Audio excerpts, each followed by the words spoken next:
Indo British advanced pain clinic నొప్పి మాయం surgery దూరం ఫర్ అపాయింట్మెంట్స్ 9155515563. నమస్కారం, వెల్కమ్ టు ఐడ్రీమ్ ధర్మ మార్గం విత్ విజిత కార్యక్రమానికి స్వాగతం.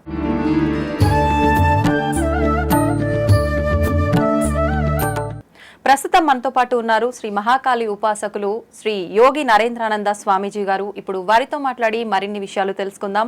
మన సనాతన ధర్మంలో నిజంగా మాంసాహారం గురించి ఎటువంటి ప్రాధాన్యత ఉంది, అసలు మాంసాహారం నిషిద్ధం అని చెప్తూ ఉంటారు, కొంతమంది ఏమో మాంసాహారం అమ్మవారికే నివేదన చేస్తూ ఉంటారు అని చెప్పి రకరకాలుగా మాట్లాడుతూ ఉంటారు. అసలు ఆహారం యొక్క ప్రాధాన్యత ఏంటి, ఇలాంటి మంచి మంచి విషయాలు ఇప్పుడు స్వామీజీతో మాట్లాడి తెలుసుకునే ప్రయత్నం చేద్దాం. నమస్కారం స్వామీజీ. స్వామీజీ, సనాతన ధర్మం అనగానే చాలా గొప్పది, చాలా పవిత్రమైనది. మనం కనుక ధర్మాన్ని ఆచరిస్తే మనం ప్రతి నిత్యం చేసే పనుల్లో కనుక మన ధర్మంలో కూడి ఉన్న పనులు ఏదైతే ఆచరిస్తూ ఉంటామో మన యొక్క జీవితం అనేది ఒక మంచి మార్గంలో వెళ్తుంది అని చెప్పి పెద్దవాళ్ళు చెప్తూ ఉంటారు. కానీ ఈ మధ్య కాలంలో సనాతన ధర్మం అనగానే 1కి 10 మంది 1000 మంది పుట్టుకొస్తున్నారు చెప్పడానికి. అసలు నిజంగా మాలాంటి వాళ్ళు సనాతన ధర్మం గొప్పది, ఓకే, ఈయన ఇలా చెప్తున్నారో ఆయన అలా చెప్తున్నారో, అసలు ఏది నిజమైన ధర్మం, మేము ఆచరించాలి అనిపిస్తే కనుక ఏం ఆచరించాలి అనే సందేహం ప్రతి ఒక్కరిలో ఉంటుంది. ఏంటి అసలు సనాతన ధర్మం అంటే, ఎలా ఆచరించాలి మేమందరం కూడా?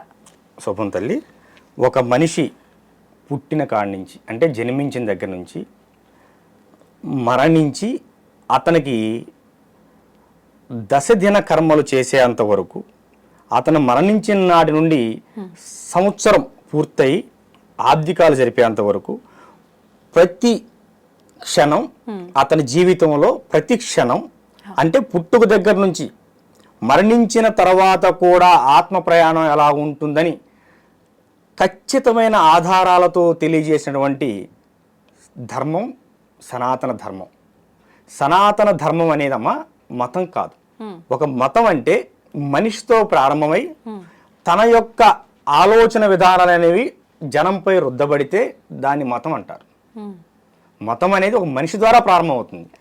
ధర్మం అంటే సృష్టితో పాటు ప్రారంభమయ్యేదాన్ని మాత్రమే ధర్మం అంటారు.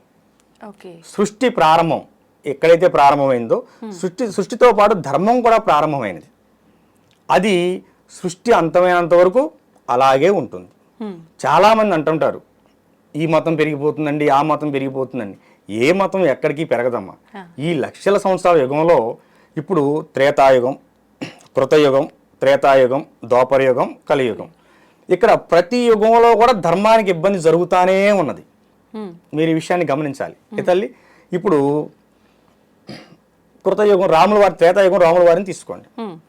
చాలామంది రాముల వారిని తీసుకుంటే రామాయణాన్ని తీసుకుంటే రాముల వారి జీవిత చరిత్ర గురించి ఆలోచిస్తారే కానీ ధర్మ అధర్మాల గురించి ఆలోచించరు. ఎక్కడైతే ప్రకృతికి విరుద్ధమైనటువంటి భావాలు పురుడు పోసుకుంటాయో, ఎక్కడైతే ఈ సహసిద్ధంగా ఏర్పడిన ప్రకృతి ధర్మాలు నాశనానికి బీజం పడతాయో ఆ బీజాన్ని కోకటేలు సహా పీకివేయటానికి దైవం అనేది ఉద్భవిస్తుంది.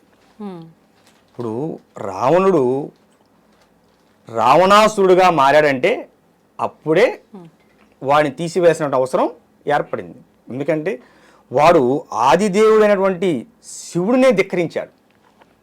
విమాన ప్రయాణంలో వెళ్తున్నప్పుడు రావణుడు కింద పార్వతీ పరమేశ్వరులు కైలాస పర్వతం మీద నృత్యం చేస్తుంటే ఆ కైలాస పర్వతం మీదుగా విమానాన్ని విమానం మీదకి వెళ్ళాడు. కానీ విమానం ముందుకు నడవలేదు.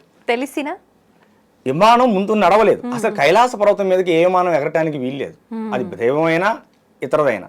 కానీ వీడి విమానం ఎగిరింది. సరే, కారణం ఏంటని అడిగాడు శోధకుడిని.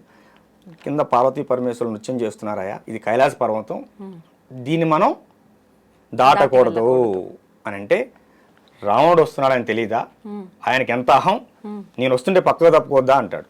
ఇక్కడ మీరు ఒక విషయం గమనించాల్సిన విషయం ఏంటంటే రావణుడు కూడా శివుడి భక్తుడే కదా. మరి ఎందుకు ఆయన అహంకారం పరిణమిల్లింది.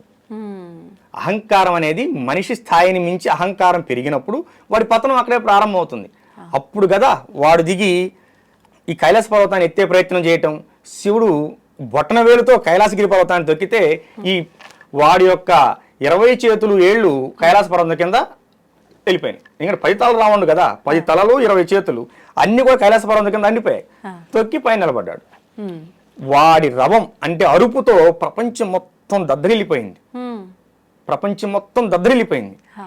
దద్దరిల్లిపోతే అప్పుడు ఎవరో మహానుభావుడు వచ్చి, ఒరే ఈ అరవటం ఎందుకురా ఆపు, ఆ పరమేశ్వరుని స్తుతించు, అప్పుడు కనకరించి ఆ బొటనవేలు తీస్తాడు, నువ్వు లేచి బయటికి వెళ్ళొచ్చు అంటాడు.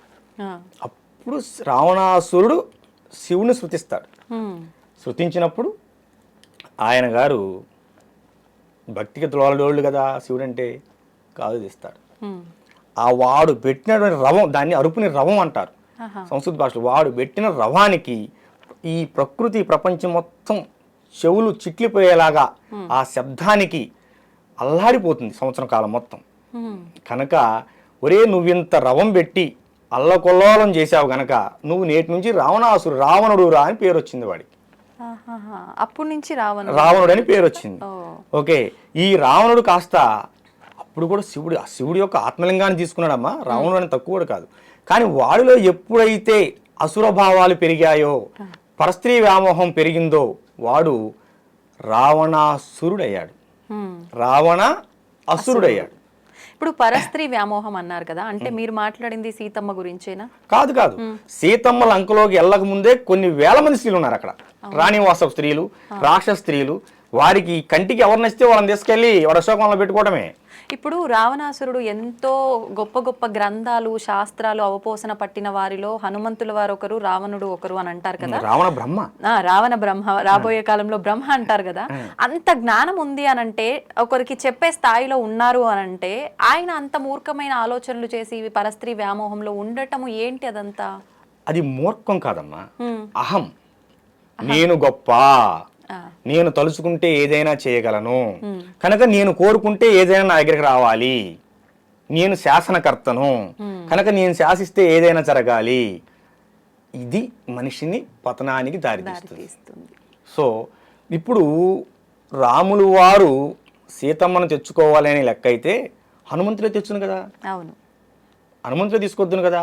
లేదు, విభీషణుడిని ఎల్లగొట్టినప్పుడు విభీషణుడు వారైనా అమ్మా నువ్వు మహాసాధ్యవి, అదే కదా చెప్పింది రావణాసురుడికి. ఆమె మహాసాధ్వి, మహా ఇల్లాలు, ఆమె జోలు ఎల్లకి రావణ అన్నయ్యని బ్రతిమలాడతారు కదా. మరి అలాంటప్పుడు ఏనే బ్రతిమలాడి ఆమెను తీసుకొచ్చుకోవచ్చు కదా. మరి సీతమ్మ ఎందుకు రాలేదు ఇల్తమని అడిగిన? రావణ వారు వస్తేనే వస్తానని ఎందుకు అన్నది ఆవిడ గారు? రావణ వారు వస్తేనే వీడి పతనం ప్రారంభమవుతుంది. ఇప్పుడు సీత వెళ్ళిపోతే మరి ఇంకో తీసుకొచ్చి పెడతాడు, మరి ఇంకో కుటుంబం ఆగమైపోతుంది. అయితే ఒక చిన్న సందేహం అండి, నేను ఇంతకు ముందు వేరే గురువులతో చేసినప్పుడు వాళ్ళు నాతో మాట్లాడిన విధానంలో అసలు రావణుడు తీసుకెళ్ళింది సీతమ్మ వారిని కాదు, ఒకవేళ తీసుకెళ్లిన విధానం కూడా ఆయన ఆడవారి పైన వ్యామోహంతో కాదు, శూర్పణఖ ముక్కు చెవులు విషయంలో ఆ కోపంతో అలా తీసుకెళ్లాల్సి వచ్చింది ఒక విషయం.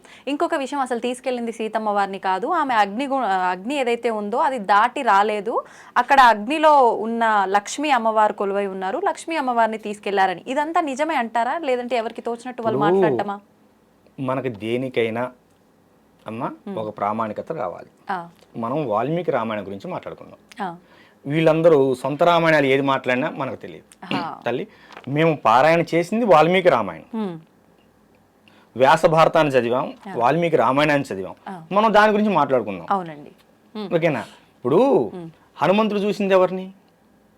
సీతమ్మ వారిని. మరి మీకు సెలవిచ్చినటువంటి మహానుభావుడు ఎవరిని చూసారో నాకైతే తెలియదు, కానీ అక్కడ సుందరాకాండ మొత్తం చదివితే దాంట్లో ఏంటో తెలుస్తుంది. ఇలాంటి మాటలన్నీ వినటం వల్లే మాకు కూడా వీటన్నిటిపైన నమ్మకం పోతుంది. ఇప్పుడు అది పిచ్చి మాటలమ్మా. ఇప్పుడు ఒకటి సామాన్యుడు మాట్లాడటానికే 1,00,000 ఆధారాలు చూసుకుంటారు. అవునండి, ఆయన దశావతారంలో ఒక అవతారం, సాక్షాత్తు విష్ణుమూర్తి. ఇక్కడ ఎప్పుడైతే దేవదూతలను సైతం, దేవుళ్ళను సైతం భూమి నుంచి ఎల్లగొట్టే ప్రయత్నం రావణాసురుడు చేశాడు, ఎల్లగొట్టాడు, ఎల్లగొట్టబడ్డారు రావణాసురుడు యొక్క ధాటికి దేవతలు సైతం. అందుకే కదా మానవ రూపంలో వచ్చి వాళ్ళని మట్టు పెట్టింది. ఇక్కడ ధర్మం ఎక్కడైనా సరే, రాములు వారిని ఒక చిన్న పాయింట్ మనం అడిగిన దాని గురించి చెప్పుకుంటూ వస్తున్నా కదా, చిన్న విషయం. సీతమ్మనే తీసుకెళ్లాలనుకుంటే ఏ విధంగా అయినా తీసుకెళ్ళచ్చు, కానీ ఇక్కడ ధర్మానికి చేడు జరుగుతోంది. అవును, ఇక్కడ ఇక విష్ణువుకో అమ్మవారికో ఎక్కడ పూజలు లేవు. చేస్తే వాడు శివభక్తుడు గనక శివుడికే పూజ చేయాలి, శివభక్తుడు గనక శివుడికే పూజ చేయాలి. ఈ వేరే దాని గురించి మాట్లాడడానికి వీల్లేదు. ఒకటి వాడి కనుచూపు మేరలో ఎక్కడైనా వాడికి నచ్చిన రాజ్యం అనేది, అంటే మొత్తం రాజ్యపాలన వాడిదేగా, ఏ రాజుగారి భార్య అయినా వచ్చి వాడి వనంలో ఉండాలి. మొత్తం ప్రపంచం మొత్తం అతలాకుతం అయిపోతుంది. సీతమ్మని తీసుకుని వెళ్తే రావణాసుడు అలాగే ఉంటాడుగా, మళ్ళీ వాడు వ్యవస్థను కొనసాగిస్తాడుగా, లంక మొత్తం అల్లకులంగానే ఉంటుందిగా. సో అక్కడ సుస్థిరమైన ధర్మాన్ని ప్రతిష్ఠించేయాలి. కనుకనే రావణాసురుడిని రాములు వారు అంతమొందించవలసి వచ్చింది. ఓకేనా. 7 రోజులు యుద్ధం చేసిన తర్వాత కూడా రావణాసురుడి ఛత్రం ఇరిగిపోయి, రథసారథి చచ్చిపోయి, రథం ఇరిగిపోయి, చేతిలో ఆయుధం పడిపోతే మరి రావణులు వారు అప్పుడైనా సరే రావణాసురుడిని చంపొచ్చుగా, చంపలేదే. రావణ, నీ దగ్గర అస్త్రం లేదు, శస్త్రం లేదు, రథసారథి లేడు, రథం లేడు, నేను నీతో యుద్ధం చేయను, రేపెళ్ళి ఇవన్నీ సమకూర్చుకొని రా, రేపు యుద్ధం చేస్తా నీతో అంటాడు. అప్పుడు రావణాసురుడికి రాముల వారికి ఉన్నటువంటి దూరం ఎంత? మా అయితే 100 అడుగులు లేదా 1000 అడుగులు ఉన్నాయి అనుకుందాం. వాడు 1,00,000 అడుగులు వెనక్కి అంతఃపురానికి వేసాడు, కానీ ఆ 1000 అడుగులు ముందుకు వచ్చి ఆయన పాదాల మీద పడితే బ్రతుకును కదా. అహంకారం పొడవైన వ్యక్తికి ఇలాంటివి కనపడవు. ఇప్పుడు ఇది దేవతల విషయంలో అయితే ఇలా ఉందండి. ఇప్పుడు దేవతలు అసురులు ఉంటే వాళ్ళు వీళ్ళతో యుద్ధం చేసి వాళ్ళకు బుద్ధి చెప్పినట్టుగా మన అందరికీ కూడా ఎవరు? రాక్షసులు, దుర్మార్గమైనటువంటి ఆలోచన గల వారిని అసురులు అంటారు. అంతేగాని రాక్షసులు అని ప్రత్యేకమైన జాతి కాదు. ఇప్పుడు రావణుడు బ్రహ్మ, బ్రాహ్మణుడు అసురుడు ఏంటి? వాడి బుద్ధి అసురత్వం పొందింది, వాడి బుద్ధి అసురత్వం పొందింది. కనుక వాడు ఇప్పుడు రాములు వారు మానవుడు అయినప్పుడు వాడు కూడా మానవుడే. ఓకేనా. మానవుడైన రాములు వారు దేవుడయ్యాడు. అదే మానవుడై ఉండి బ్రహ్మస్థానం పొందినటువంటి రావణుడు అసుర బుద్ధితో అహంకారపూరితమై రాక్షసుడుగా మిగిలాడు. ఇది తప్పు అని చెప్పిన తమ్ముడు తర్వాత లంకాది నగరానికి రాజు అయ్యాడు. ఓకేమ్మా. అంటే ఇక్కడ విషయం ఏంటంటే, ఎక్కడైనా సరే అధర్మం అనేది పెంచుమీరుతూ ఉన్నప్పుడు దాన్ని కూకటి వేళ్ళతో సహా పీకివేయడానికి ధర్మం ఒక చోట పురుడు పోసుకొనే ఉంటుంది. కనుక మీరెవరూ బాధపడవద్దు.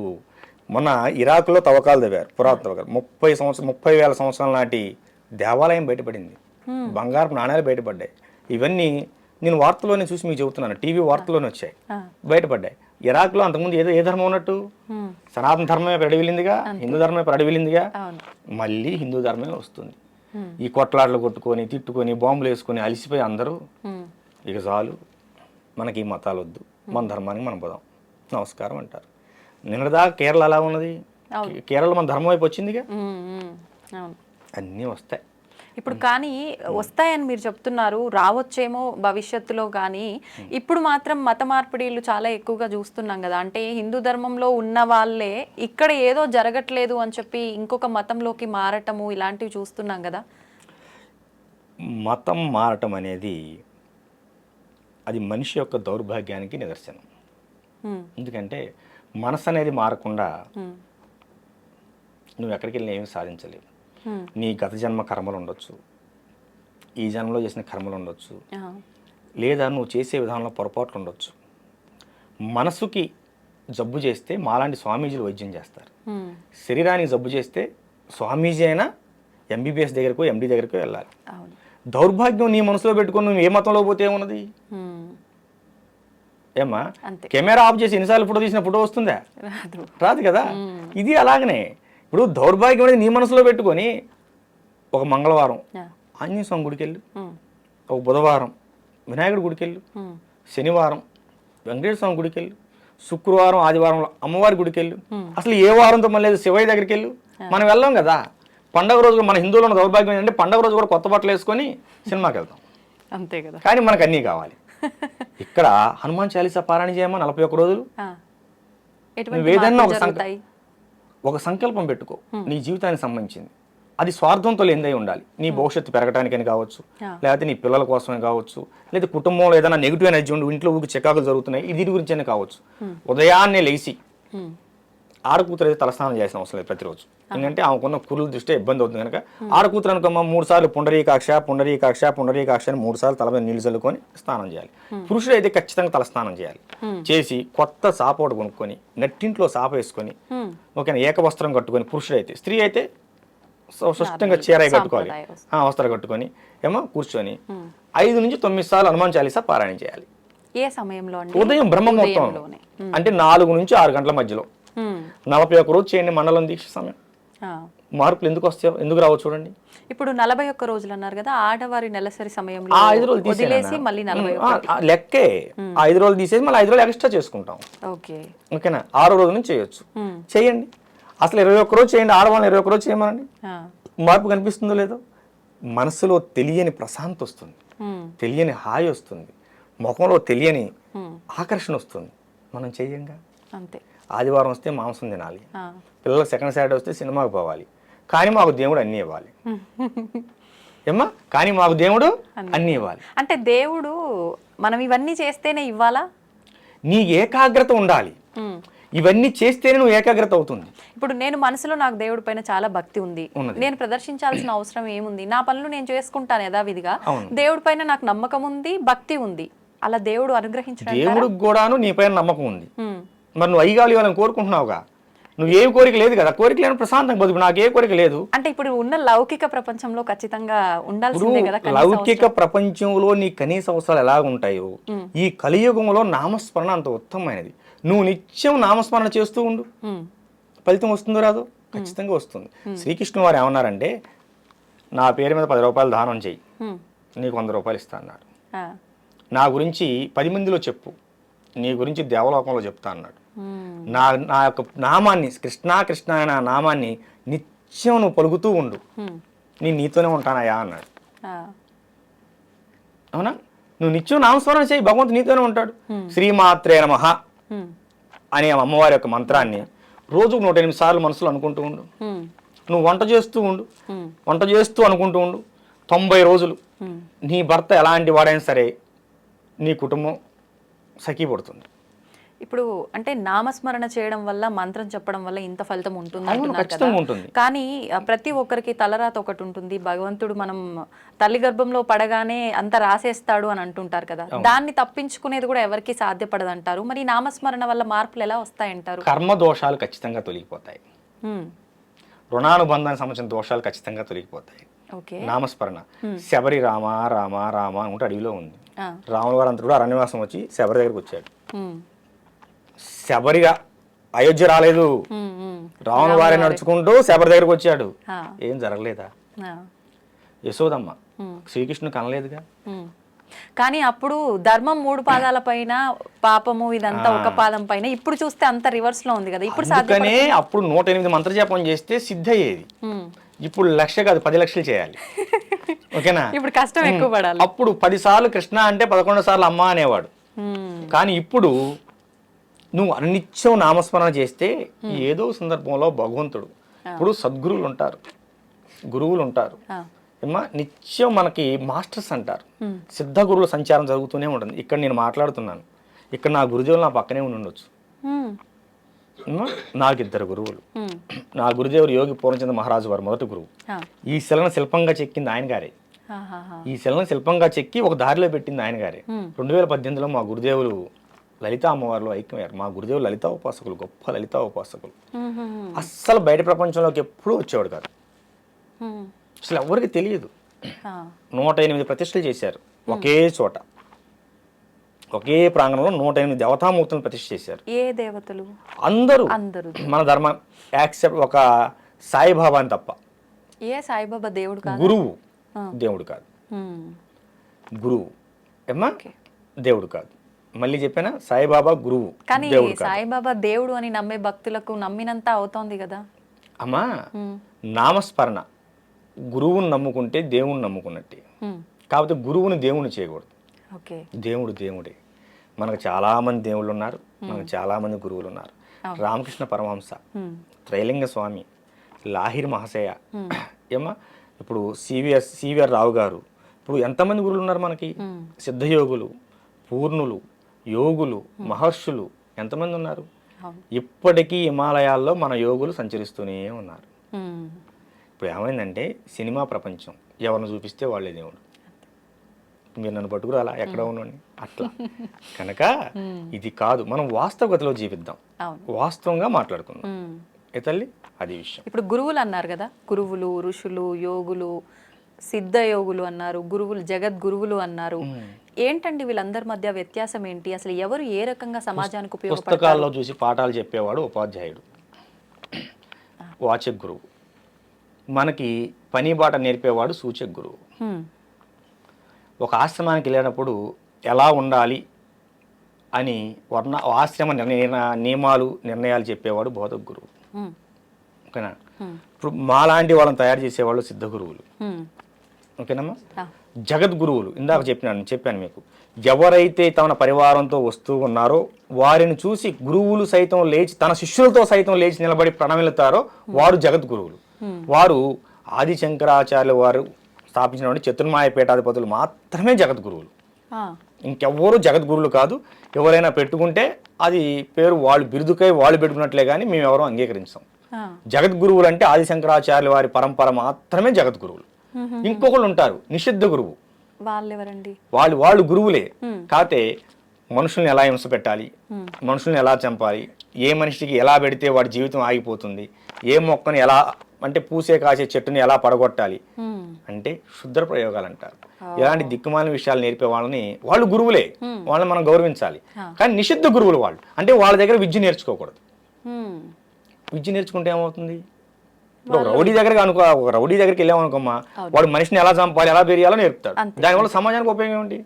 అదే ఒక పెద్ద డాక్టర్ దగ్గర నువ్వు సర్వీస్ చేస్తే కనీసం ఆర్ఎంపీ డాక్టర్ అని అవుతావు. ఆయన డాక్టర్ ఎలా కావు కదా, కనీసం ఆర్ఎంపీ అని అవుతావు.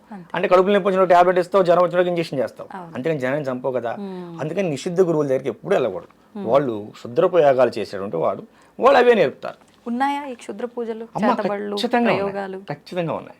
లేవని ఎందుకు అనుకుంటున్నావు? ఇవి మంచిగా ఉపయోగించవచ్చు, చెడుగా ఉపయోగించవచ్చా? క్షుద్ర ప్రయోగం అంటేనే, క్షుద్రం అంటేనే చెడు. దాన్ని చెడుగానే ఉపయోగిస్తారు. వీటిలో బోల్డ్ అనుభవాలు ఉన్నాయి మాకు. ఒకటి ఏదైనా మాకు ఇప్పుడు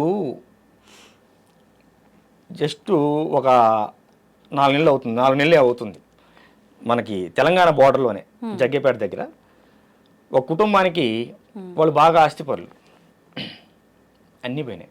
లారీలు, పొలాలు అన్నీ పోయాయి. మంచి ఇల్లు కట్టుకున్నారు ఒక చోట. వీళ్ళు 4 ఉంటారు. ఈ గదిలో కూర్చున్నప్పుడు ఆ గదిలోంచి ఎవరో పిలిచినట్టు అనిపిస్తుంది, ఆ గదిలో పిలిచినప్పుడు ఈ గదిలోంచి ఎవరో పిలిచినట్టు అనిపిస్తుంది, పడుకుంటే ముఖంలో ముఖం పెట్టి చూసినట్టు అనిపిస్తుంది. ఇవన్నీ చెప్పటానికి కొంచెం విచిత్రంగా ఉంటాయి కానమ్మా, ఆ బాధ అనుభవించే వాళ్ళకి నరకంగా ఉంటుంది.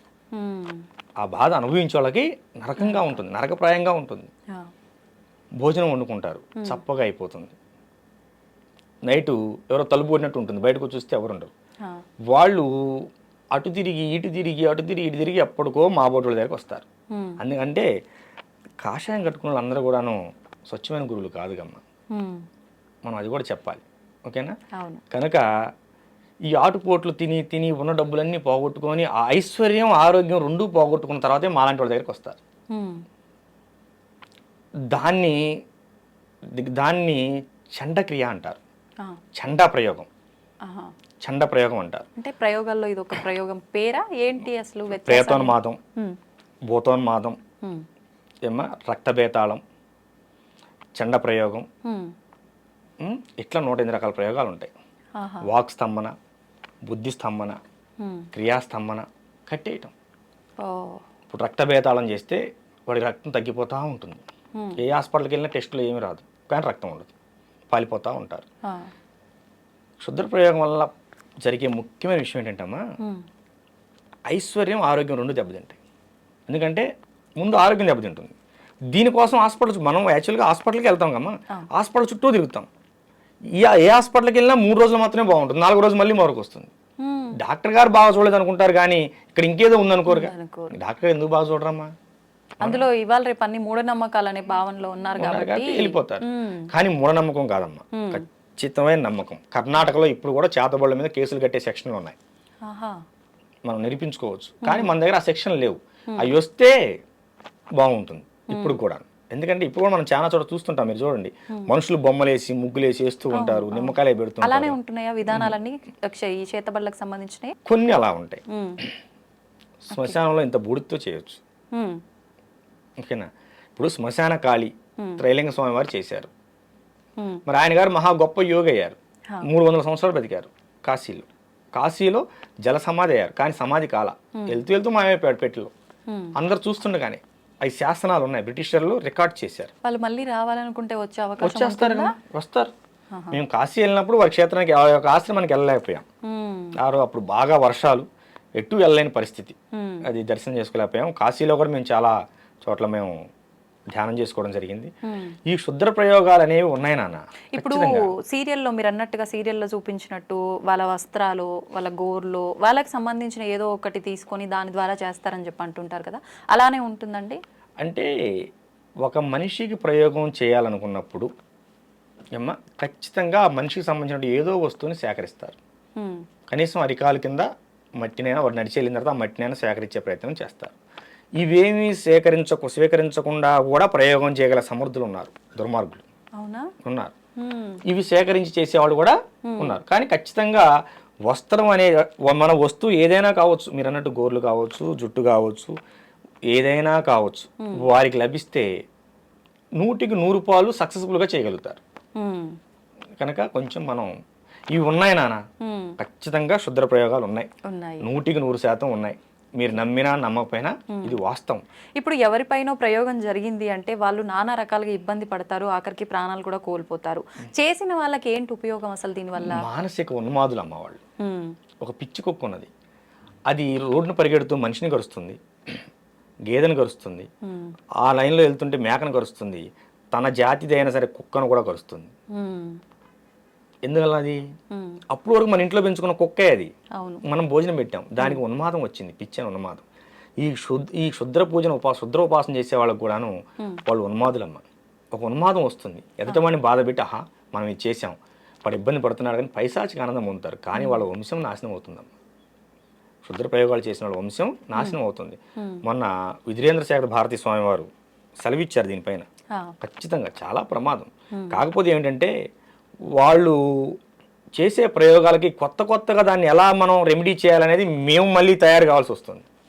అంత ఇబ్బందికరమైన కొన్ని ప్రయోగాలు వస్తున్నాయి. ఇప్పుడు ఇలాంటి ప్రయోగాలు చేసిన వారు దాని నుంచి బయటపడి పూర్తి నార్మల్ గా ఉండే ఆ జీవితాన్ని మళ్ళీ గడపొచ్చు అంటారా? కొన్ని వందల మందికి చేసాము ఈ 15 సంవత్సరాలు. మీరు ఎప్పుడైనా మన కుటీరానికి వస్తే చాలా మందిని చూసుకోవచ్చు. కొన్ని వందల, మొన్న చెప్పాను కదా జగ్గేపేట దగ్గరని, వాళ్ళు నిన్న కూడా మన ఆశ్రమానికి వచ్చి వెళ్ళారు. ఏమో ప్రశాంతంగా ఉన్నారు. ఖచ్చితంగా ఉంటుంది. మనకి ఈ చండా ప్రయోగం అంటే అమ్మ పంది రక్తంతో చేస్తారు, తీసుకొచ్చి పంది రక్తం చల్లుతారు. అర్థమైందా? ఇవి ప్రయోగం ఏంటో కూడా తెలుసుకోవాలి. డాక్టర్ అనేవాడు వైద్యం చేయాలంటే రోగం పలానని తెలుసుకుంటేనే వైద్యం చేయగలుగుతాడు. ఈ ప్రయోగం ఏంటో కూడా తెలుసుకోకుండా గుడ్డిగా వీటి మీద వ్యతిరేకంగా చేసి బాగు చేద్దామనే ప్రయత్నంలో చిన్న చిత్తగా వాళ్ళు చాలా మంది ప్రాణాలు కోల్పోయే వాళ్ళు కూడా ఉంటారు. మేము గొప్ప అని చూపించుకోవాలని ఆలోచనతో చేస్తూ ఉంటారు నాన్న. దానివల్ల ప్రాణాలు కూడా కోల్పోతూ ఉంటారు. ఇంకా అవతల ప్రయోగం చేసిన వాడు గట్టివాడైతే వీళ్ళు ప్రాణాలు కూడా కోల్పోతారు. కనుక కాకపోతే ఒకటి నాన్న, ప్రయోగాలు ఎలా ఉన్నాయో జనంలో భయం కూడా అలాగే ఉంది. మనకు వచ్చే వాళ్ళలో ఒక 10 మంది వచ్చారనుకమ్మా, 2కో 3కో నిజమైన ప్రయోగం ఉంటుంది, మిగతా వాళ్ళు భయంతో వస్తారు.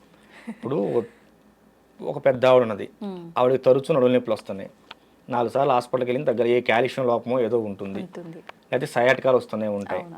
పక్కింటి ఎవరో వచ్చి పక్కన మొన్న వాళ్ళకి అలాగే నడుము నొప్పి వచ్చింది, వాళ్ళకి ప్రయోగం అంట అని చెబుతారు. ఇంకోళ్ళు వచ్చి ఇంకోళ్ళు చెప్తారు. సో వీళ్ళు ఏమవుతారంటే అమ్మ ముందు మానసికంగా ఇబ్బందికి లోనవుతారు, మెంటల్గా దాని స్ట్రెస్లోకి వెళ్ళిపోతారు. నాకు కూడా చేశారేమో ఇట్లా మానసిక సమస్యలతో ఇలా బాధపడే వాళ్ళకి ఇది లేదు అని చెప్పినా కూడా నమ్మరమ్మ. నమ్మకపోగా మరో చోటకి వెళ్ళి డబ్బులు ఆగం చేసుకుంటారు. కనుక సరే ఇవి కొంచెం ఆలక్షణాలేనమ్మా, ఇంతటితో పోతుందిలే అని చిన్న చండీ హోమం చేసి, లఘు చండీ హోమం చేసి బొట్టు పెడతాం. ఇక అంతటితో ముందు మనిషికి భయం పోతుంది, భయం పోతే జబ్బు పోతుంది. ఈ కొన్ని రోజుల తర్వాత మళ్ళీ గురువు గారు మాకు నడుము నొప్పులు వస్తున్నాయని చెప్పి వస్తారు. అమ్మ ఏం లేదమ్మా, అప్పుడు దాని తాలూకు గాయమైంది, ఒకసారి హాస్పిటల్లో చూపించుకోమని చెప్తాం. అంతే. చుట్టూ ఉన్నటువంటి వాతావరణం కూడా చాలా మందిని మాకు చేతబడులు చేశారేమో అనే భావనలోకి నెట్టేస్తుంది. ఇది చాలా మందికి ఏటీఎం అయిపోయింది, వాళ్ళ భయాలు వీళ్ళకి ఏటీఎంలు అయిపోయినాయి. అంతేగానమ్మా నిజం ఉంది కానీ అంతా నిజం కాదు. కనుక అన్ని తెలుసుకొని ముందుకెళ్ళాలి. అది తల్లి. ఇప్పుడు ఈ చేతబడులు ప్రయోగాలు విషయంలో ఒక క్లారిటీ వచ్చింది మాకు. మరి ఆత్మలు దయ్యాలు కూడా ఉన్నాయని చెప్పి పట్టి పీడిస్తున్నాయని చెప్పి ఈ సినిమాల్లో సీరియల్లో చూసిన తర్వాత ఏమైపోయిందంటే జనాలకి ఎవరిపైన కోపం ఈ శత్రుత్వం ఉంటే వాళ్ళు చనిపోయి పట్టి పీడిస్తున్నారని చెప్పి ఇలా రకరకాలుగా మాట్లాడుకుంటూ ఉంటారు. నిజంగా ఇవి ఆత్మలు దయ్యాలు ఉన్నాయంటారా? ఆత్మలు, దెయ్యాలు, భూతాలు ఉన్నాయి. దెయ్యాలు ఇంట్లో దూపమే కానీ పారిపోతాయి, అవి మనిషిని ఏం చేయవు. భూతాలు ఏదన్నా అమ్మవారి గుడిలోకో హనుమాన్ టెంపుల్లోకో ఆంజనేయ స్వామి గుడికి వెళ్ళి ఆ బొట్టు సింధూరం కానీ బొట్టు కానీ తీసుకొచ్చి బొట్టు పెట్టి ఓ నిమ్మకాయ దేవుడు చేస్తే ఇంట్లో అమ్మో పెద్దవాళ్ళు ఎవరో ఉంటారు వాళ్ళు దేవుడు చేస్తే పోతాయి. ప్రేతాలు మనిషిని ఇబ్బంది పెడతాయి. ఇప్పుడు ఈ ఆత్మలు, దయ్యాలు, ప్రేతాలు డిఫరెన్స్ ఏంటండి? ప్రేతాలు అనేవి అన్ఎక్స్పెక్టెడ్గా మరణం పోలేనటువంటి ఆత్మలు, ఇంకా బతకాల్సిన సమయం ఉండి ఓకేనా ఏదైనా బలమైన కారణం వల్ల చనిపోతారు. వీళ్ళకి బ్రతకాలని మనసులో లాగుతుంటుంది కానీ ఆ కారణం వీళ్ళని చంపేస్తుంది. సో ఆ బలమైన కారణం వల్ల వీళ్ళు బలవంతంగా మరణం పొందేటప్పుడు వీళ్ళు భయపడతారు. అయ్యో దానివల్ల నేను చచ్చిపోవాల్సి వస్తుంది, నాకు ఇంకా బ్రతకాలని అనే భావన ఉంటుంది కానీ చనిపోతారు. ఈ భావనలో ఏం చేస్తారంటే ఈ ఆత్మ అనేది బయటికి పోకుండా మరొక జీవి మీద చేరి ఇది బ్రతకాలనుకుంటుంది. ఇది బ్రతకాలనే క్రమంలో ఏం చేస్తారంటే దాంట్లో ఉన్న ఆత్మ లాగేసి నేను జరబడాలనే భావనకు వెళ్తుంది. ఆత్మ అనేది పోతే ఆ శరీరం కూడా పడిపోతుంది కదా. కానీ ఆ విషయం ఈ ఆత్మకు తెలియదు కదా, ఈ ప్రేతాత్మకి. దీనివల్ల ఏమవుతుందంటే ముఖం పాలిపోవటం, పిచ్చి పిచ్చి కలర్ రావటం, ఎప్పుడు ఒళ్ళు నొప్పులు చేయటం ఇత్యాది లక్షణాలు ఉంటాయి. ఊరుకోని జ్వరాలు రావటం ఇలాంటి లక్షణాలు ఉంటాయి. కానీ దాన్ని చాలా గట్టిగా పూజ చేయాలి, అంత తేలిగ్గా పోవు. ఇది హనుమాన్ తంత్రం కానీ కాళీ తంత్రం కానీ పూజ చేయాలి. ఈ కాళీ తంత్రం అనేది కాళీ ఉపాసకుల దగ్గరికి వెళ్తే ఇలాంటివి చాలా సింపుల్గా వెళ్ళిపోతాయి. కాళీ తంత్రం అనేది చాలా గట్టిది కనుక ఉన్న దశమహా విద్యల్లో అతి గొప్ప విద్య, మొదటి విద్య కాళీ తంత్రం. ఈ కాళీలో కూడా రకాలు ఉంటాయి. దక్షిణ కాళీ, భద్రకాళి, శ్మశాన కాళీ, చండీ కాళీ, ఇలా రకాలు ఉంటాయి. 8 రకాలు ఉంటాయి. వీటిలో దక్షిణ కాళీ చేసిన వారు రామకృష్ణ పరమహంస. రామకృష్ణ పరమహంస దక్షిణ కాళీ దర్శనం పొందారు. శ్మశాన కాళీ చేసిన వారు త్రైలింగ స్వామి వారు. త్రైలింగ స్వామి వారి తల్లి చనిపోయిన తర్వాత ఆయన శ్మశానంలో ఖననం చేసిన తర్వాత తల్లిని ఎక్కడైతే ఖననం చేశారో అక్కడే 10 సంవత్సరాల పాటు సాధన చేశాడు. 10 సంవత్సరాల అక్కడ నుంచి మన రాజమండ్రి అయినా మా ఆయన గారిది. అక్కడ నుంచి ఇక ఒక్కొక్క ప్రాంతం వెళ్తూ గురువు ద్వారా వెళ్ళిపోతూ కాశీలో స్థిరపడిపోయారు. 150 సంవత్సరాలు కాశీలో ఉన్నారు. 300 సంవత్సరాలు బ్రతికారని బ్రిటిష్ వారు గెజిటెడ్ నోట్ చేశారు. కాళీ సాధకులు. కాళీ అనేది చాలా శక్తివంతమైన సాధన. కానీ అమ్మవారు రూపం చూడడానికి భయంగా ఉంటుంది. కనిపిస్తారా సాధన చేసే వాళ్ళకి అమ్మవారు? వినిపిస్తారు కూడా. ఇలాంటి ప్రశ్నలు అడుగుతారని ఇలాంటి వాటికి రాను నేను. ఎందుకంటే ఇది చాలా నిగూఢమైన అంశం.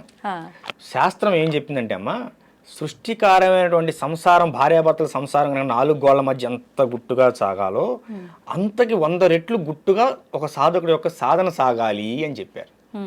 ఇప్పుడు ఏం చేశారు, చిన్న పెద్ద అనే తేడా లేకుండా అందరు దాన్ని బయట వేసే ప్రయత్నం చేస్తున్నారు.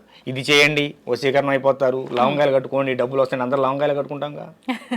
అవునమ్మా, మీరు కూడా ఎన్ని చేయటం ఎందుకు? స్టూడియోలో కాసిన లవంగాలు 4 కుప్పలు పోసుకుని అందరికి వస్తాయిగా. అది కాదు నాన్న, సాధన ఖచ్చితంగా సాధన చేయాలి. దాన్ని ఖచ్చితంగా గురువు పర్యవేక్షణలో చేయాలి. ఎందుకు గురువు పర్యవేక్షణలో చేయాలంటే ఇప్పుడు ఎంబీబీఎస్ అయిన డాక్టర్ను కూడా మరో డాక్టర్ దగ్గర ట్రైనింగ్ పంపిస్తారు. ఎందుకని? నువ్వు పుస్తకాల్లో చదివింది వేరు, వాస్తవంలో చేసేది వేరు. ఎక్కడైనా సరే అమ్మా, గురువు ఏది చెప్పాడో అది చేయాలి. ఈ విషయం జాగ్రత్తగా వినండి. గురువు ఏది చెప్పాడో అది చేయాలి సాధకుడు, శిష్యుడు అనేవాడు. ఇప్పుడు కానీ ఒక్క విషయం నాన్న, కానీ గురువు ఏం చేస్తున్నాడో నువ్వు అది చేయకూడదు. గురువు ఏది చెప్పాడో అది చేయాలరా తల్లి, కానీ గురువు ఏం చేస్తున్నాడో అది చేయకూడదు. గురువు అన్ని సాధనలు చేసి పూర్తి చేసిన తర్వాత ఆయన ఏదైనా చేయగలడు. గురువు గారు చేశారని నేను చేస్తాను చేయకూడదు. గురువు ఏం చెప్పాడో అది చేయాలి. నా గురువు నాకు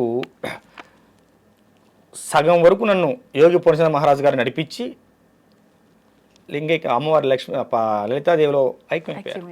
2 సంవత్సరాలు బాధపడ్డాను.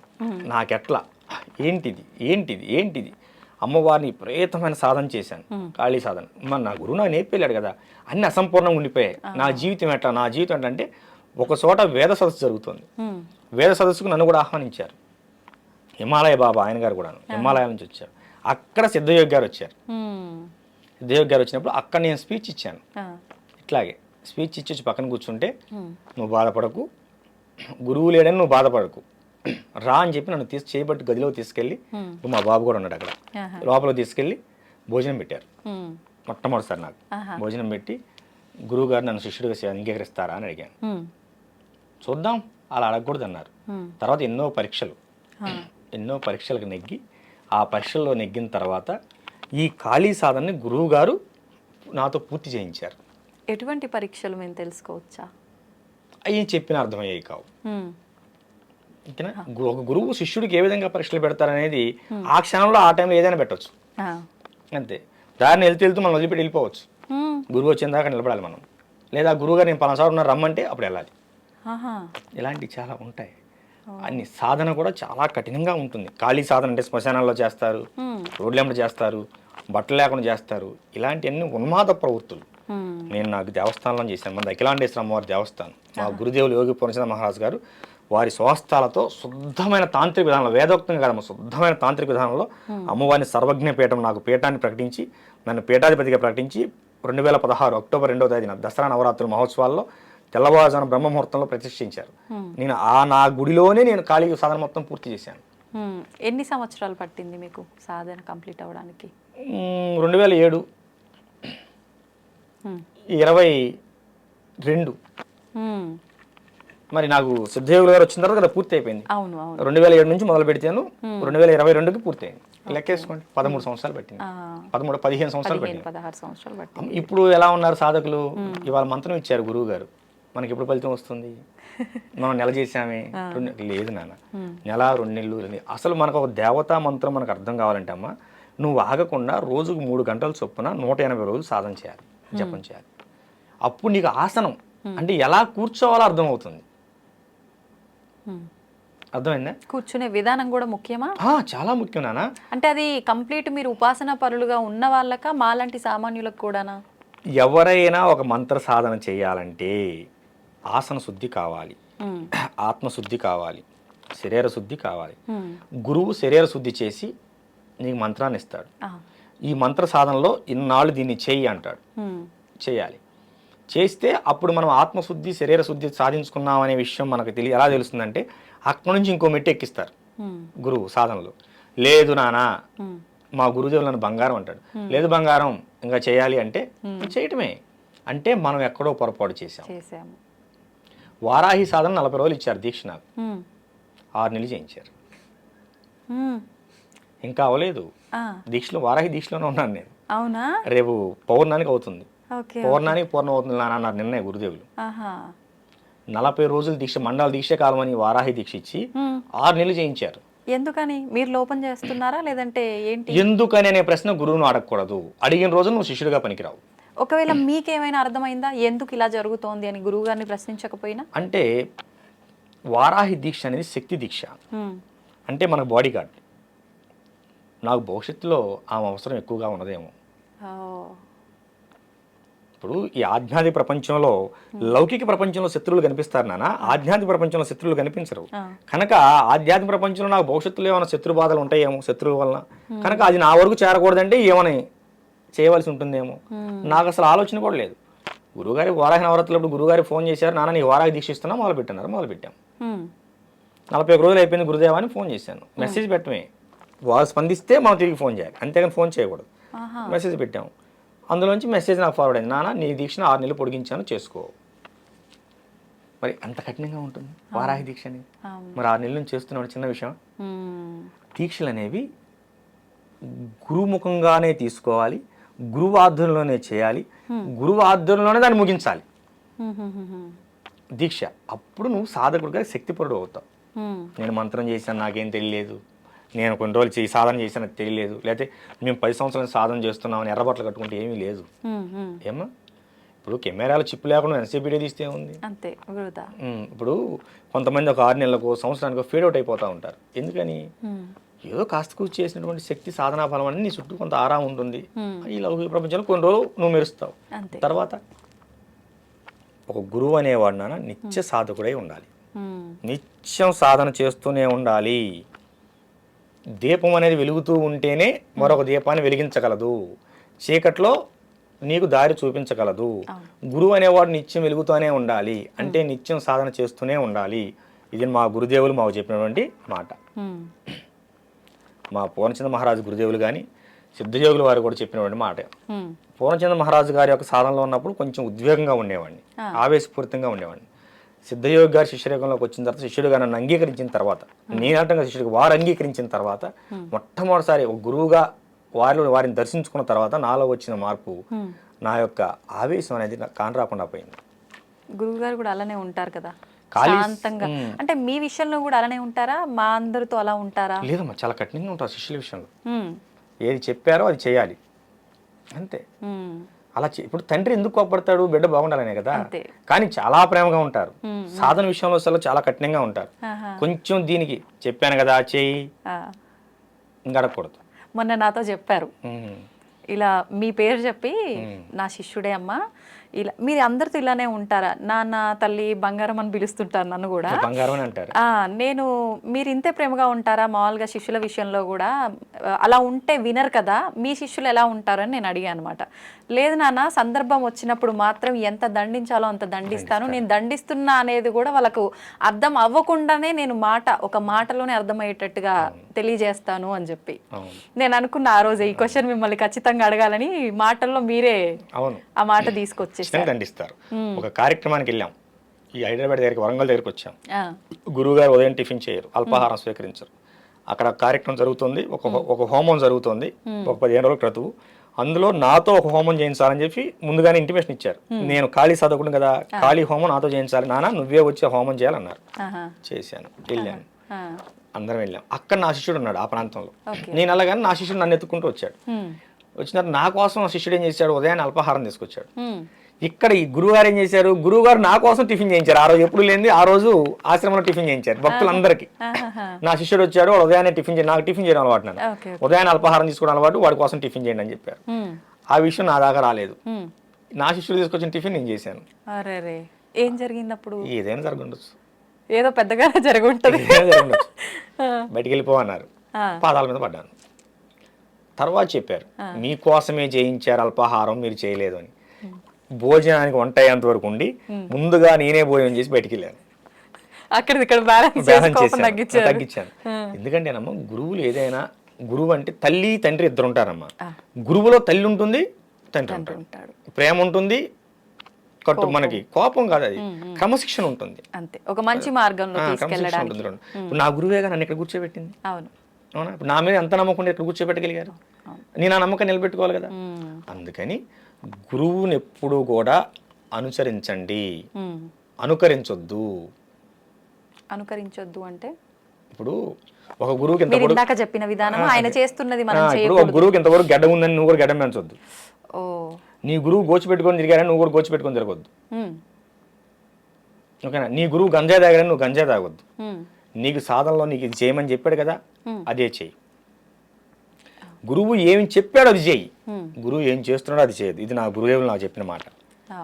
నేను అందరికీ ఈ టీవీ షో ద్వారా బయటకు వెళ్తాం కనుక అందరికీ చెప్తున్నాను, గురువుని అనుకరించొద్దు, అనుసరించండి.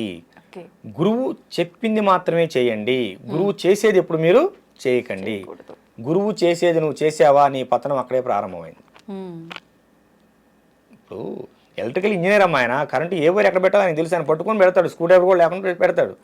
నేను నిన్నగా మొన్న ఐటీఐ స్టూడెంట్, నేను పట్టుకుంటే కుదురుద్ది, ఓ దాంట్లో ఒకటి పెడితే నువ్వన్న పోతావు, లేకపోతే మొత్తం బ్లాస్ట్ అయిపోతుంది. కనుక గురువుని అనుకరించొద్దు, అనుసరించండి.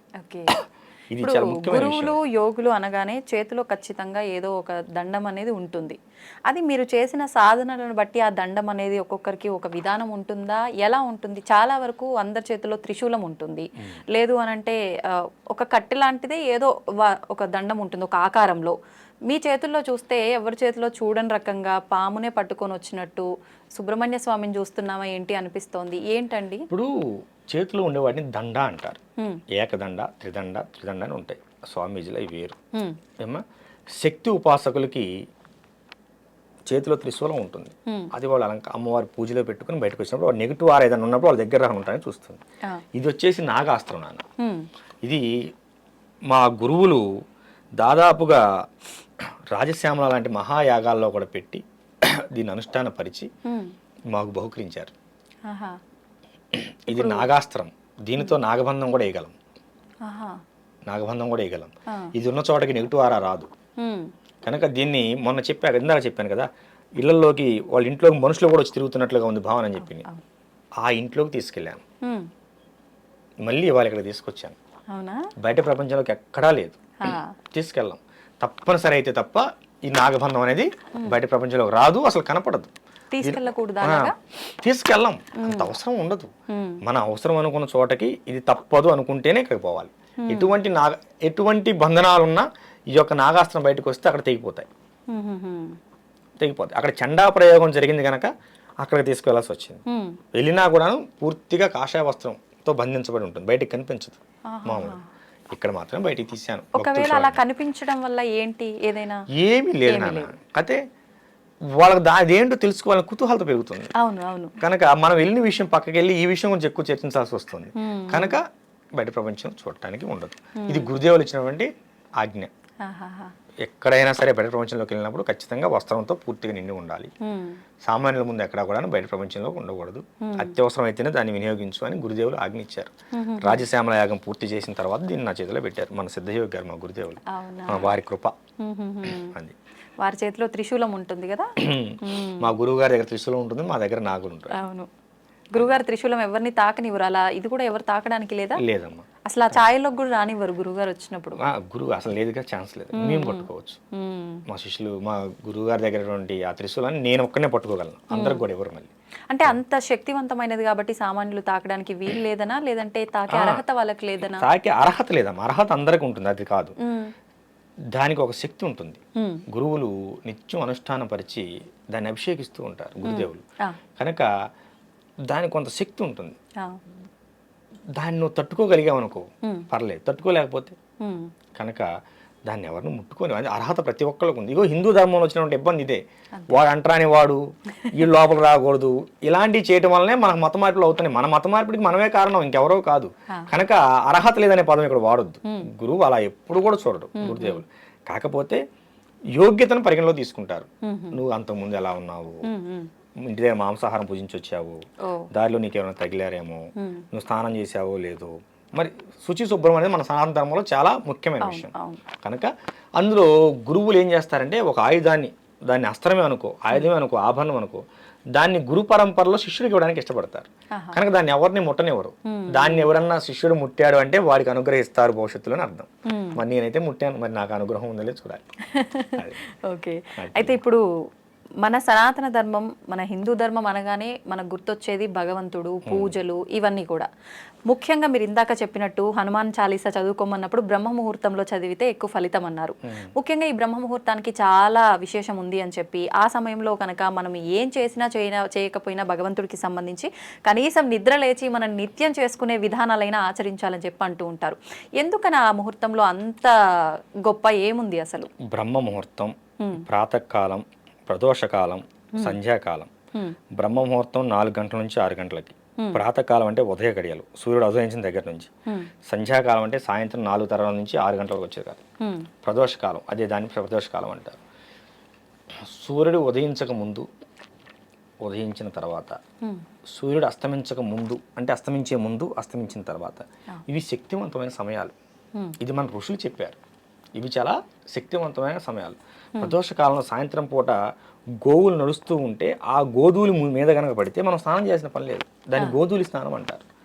గిట్ల నుంచి స్నానాన్ని.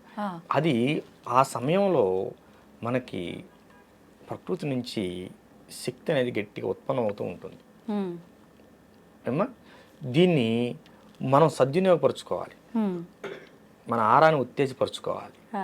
ఆ సమయంలో ప్రకృతి చాలా ప్రశాంతంగా ఉంటుంది. నువ్వు చెప్పే ప్రతిదీ కూడా ప్రకృతి వింటుంది. నీ భావాలను మొత్తం ప్రకృతి అర్థం చేసుకుంటుంది. ప్రకృతి నీకేమి ఇవ్వాలో అది ఇస్తుంది. 4 గంటల తర్వాత మనిషి నిద్రపోకూడదని చెప్పిందమ్మా మన సప్త ఋషుల దగ్గర నుంచి మనకి ఋషి పంచమి. ఎందుకు చెప్పింది? దాన్ని బ్రహ్మముహూర్తం అంటారు. ఎందుకు బ్రహ్మముహూర్తం అంటారు అంటే ఆ సమయంలో నువ్వు ఏది చేసినా నువ్వు బ్రహ్మగా ఉంటావు గనక, నువ్వే బ్రహ్మవి. అంటే సామాన్యుడు అర్థం కావడానికి చెప్తున్నాను ఇట్లా, నువ్వే బ్రహ్మవి అంటే బ్రాహ్మణులు మాత్రమే లేచి 4 గంటలు లేచి గుళ్ళు అర్చించేయాలి, అది తప్పు. అందరూ చేయాలి. కాకపోతే ఆ ఆచారాన్ని బ్రాహ్మణులు మాత్రమే పాటిస్తున్నారు. మన ధర్మాన్ని వాళ్ళు మాత్రం నిలబెట్టడానికి ప్రయత్నం చేస్తున్నారు. మీరు ఒక విషయం గమనించండి, బ్రాహ్మణ వ్యవస్థ కనుక లొంగిపోతే ఎప్పుడో మన భారతదేశం క్రైస్తవ్యం అయ్యేది. అవునా? ఎలాంటి పరిస్థితుల్లో కూడా వ్యవస్థ వాళ్ళు లొంగలేదు. గుళ్ళకు తాళాలు వేసినా కూడా ఇంట్లో కూర్చొని అర్చనలు చేస్తున్నా కానీ ఇప్పుడు రుద్రాభిషేకము, అమ్మవారికి లలితానో, శ్రీఖడ్గమాలో, హీంకారస గరితానో సుఖాం అనుకుంటూ ఇంట్లో చదువుకున్నారు తప్ప ఇంకో దానికి లొంగలేదు. కనుక నువ్వు కూడా బ్రహ్మవేం చెబుతుంది. అనుష్ఠానం బ్రహ్మముహూర్తంలో నువ్వు చేసే అనుష్ఠానం వల్ల నువ్వు కూడా బ్రహ్మవేం చెబుతుంది. ఎందుకని చెబుతుందంటే ఆ సమయంలో నువ్వు ఏది చేసినా ప్రకృతి ఉంటుంది. ప్రకృతి నీ మాట వినాలంటే నువ్వు ఆ సమయాన్ని లేచి పని చేసుకోవాలి అంతే. దానికి ఇంక వేరేది వద్దు. ఇది లోతుకి వెళ్తే మనం వేదాలు ఉపనిషత్తుల్లోకి వెళ్ళాలి. సామాన్యుడికి అర్థమయ్యే విధంలో చెబుదామని నేను ఇంతటితో ముగించాను. తల్లి, అయితే ఇప్పుడు దీపారాధన, ధ్యానము, ఎన్నో రకాల మార్గాలు ఉన్నాయి భగవంతుణ్ణి చేరుకోవడానికి, మోక్షం పొందడానికే మనం ఈ జన్మ తీసుకున్నాము. మనకున్న కర్మల్ని తొలగించుకొని ఒక మంచి ఉత్తమమైన జన్మ తీసుకొని తర్వాత భగవంతుడిలో ఐక్యం అయిపోవడము, ఇదంతా మాట్లాడుతూ ఉంటారు. అయితే నిజంగా నవవిధ భక్తి మార్గాలు అని చెప్పి అంటుంటారు. ఏ మార్గం ఎంచుకున్నా పర్వాలేదు, నువ్వు భగవంతుని చేరుతావని అంటుంటారు. కొంతమంది అతిగా ప్రదర్శిస్తుంటారు దేవుడి విషయంలో భక్తి, అది ఏ మార్గం ఎంచుకున్నా. కొంతమంది అసలు ఏమీ చూపించరు, నాకు మనసులో భగవంతుడు ఉన్నాడు చాలు అని అనుకుంటారు. కొంతమంది మాట్లాడుతున్నాను చాలు అనుకుంటారు. అసలు ఏంటి, ఏ రకంగా ఉంటే నిజంగా మనం ఈ మోక్షాన్ని పొందుతాము? నిజంగా మోక్షం పొందడం కోసమే మనం ఈ జన్మ తీసుకున్నామా? అసలు మనిషి జన్మకు అర్థం ఏంటి? మోక్షాన్ని పొందాలి అనే విధానం ఈ భూప్రపంచం మీద ఉన్న చాలామంది మానవులు అనుకోరు. ఎందుకంటే మోక్షం అనే పదం కూడా చాలామంది వాళ్ళ జీవితకాలంలో పలకరు. మొదటి విషయం. 2, నువ్వు భక్తి మార్గంలో ఏ మార్గంలో ప్రయాణించినా నీకు మోక్షం వస్తుంది. 2, 3, అతి అనేది ఎక్కడ తినే ఆహారం దగ్గర నుంచి నువ్వు చేసే భక్తి వరకు అతి అనేది ఎక్కడా కూడా మంచిది కాదు. ఓకేనా? నవవిధ మార్గాల్లో ఏ మార్గంలో అయినా సరే నువ్వు పూజ చేసుకోవచ్చు. ఏ మార్గం లేదు, నువ్వు అడవిలో కూర్చున్నావు, ధ్యానం చేసుకో, నామస్మరణ చేయి. ఈ కలియుగంలో అన్నిటికంటే ముఖ్యమైనది ధూపం, దీపం, నైవేద్యం, నామం. అమ్మా, ఒక ప్రమిదిలో దీపం వెలిగించు, ఒక బెల్లం ముక్క పెట్టు, నమస్కారం పెట్టుకో. నువ్వు శివయ్యకి దీపం పెడుతున్నావు అనుకో, శివ శివ శివ శివ అనుకుంటూ ఉండు. నారాయణకి పెడితే రామ రామ రామ అనుకుంటూ ఉండు. అమ్మకు పెడితే అమ్మకు బోల్డ్ అని పేర్లు. నువ్వు ఏ పేరుతో పూజిస్తే ఆ పేరు. దుర్గమ్మ పెట్టావనుకో, దుర్గమ్మ దుర్గమ్మ అనుకో. శ్రీదుర్గ శ్రీదుర్గ అనుకో. అయితే శ్రీమాత్రేమో శ్రీమాత్రేమో అనుకో. లలితాకైతే సహస్రనామాలు. ఏమమ్మా పెట్టుకో. నువ్వు ఏ విధంగా చేసినా నీ ఆత్మశుద్ధి ప్రధానం. ఎదటి వాడిని మోసం చేయాలి, ఎదటి వాళ్ళని ఇబ్బంది గురి చేయాలి, ఎదటి వాడిని హింస పెట్టాలనే భావన మనసులో పెట్టుకొని బయటికి శివయ్య అంటేనే, నారాయణ అంటేనే, అసలు ఏమనకపోతేనే. కనుక మనిషికి మోక్షం ఎక్కడ వస్తుందంటే నువ్వు తెలుసుకున్నప్పుడు వస్తుంది. నువ్వు ఎదటవాడు, నువ్వు నేను సమానమైన విషయం భావన వచ్చినప్పుడు మోక్షం వచ్చినట్టే. అంత జ్ఞానం రావాలంటే సాధ్యమేనా ఈ సామాన్యులకి? నేను చాలా మందిని చూశాను. ఫ్యాన్ షర్ట్లు వేసుకొని అవధూతలుగా బ్రతుకుతున్న వాళ్ళని నేను చాలా మందిని చూశాను. క్షేమకు కూడా అపాయం చేయని వాళ్ళని చాలా మందిని చూశాను. వాళ్ళు కలియుగంలో వాళ్ళు ఉన్నటువంటి పరిస్థితుల్లో వాళ్ళు ఉద్యోగరీత్యాలు, వ్యాపారీత్యాలు చేస్తూనే ఉంటారు. మనసులో నిత్యం నామస్మరణ చేస్తూనే ఉంటారు. అలాంటి వారిని నేను చాలా మందిని చూశాను. ఉంటారు, లేరు అనుకోకు. కాకపోతే వాళ్ళు అసలు భక్తిని ఎక్కడ ప్రదర్శించరు.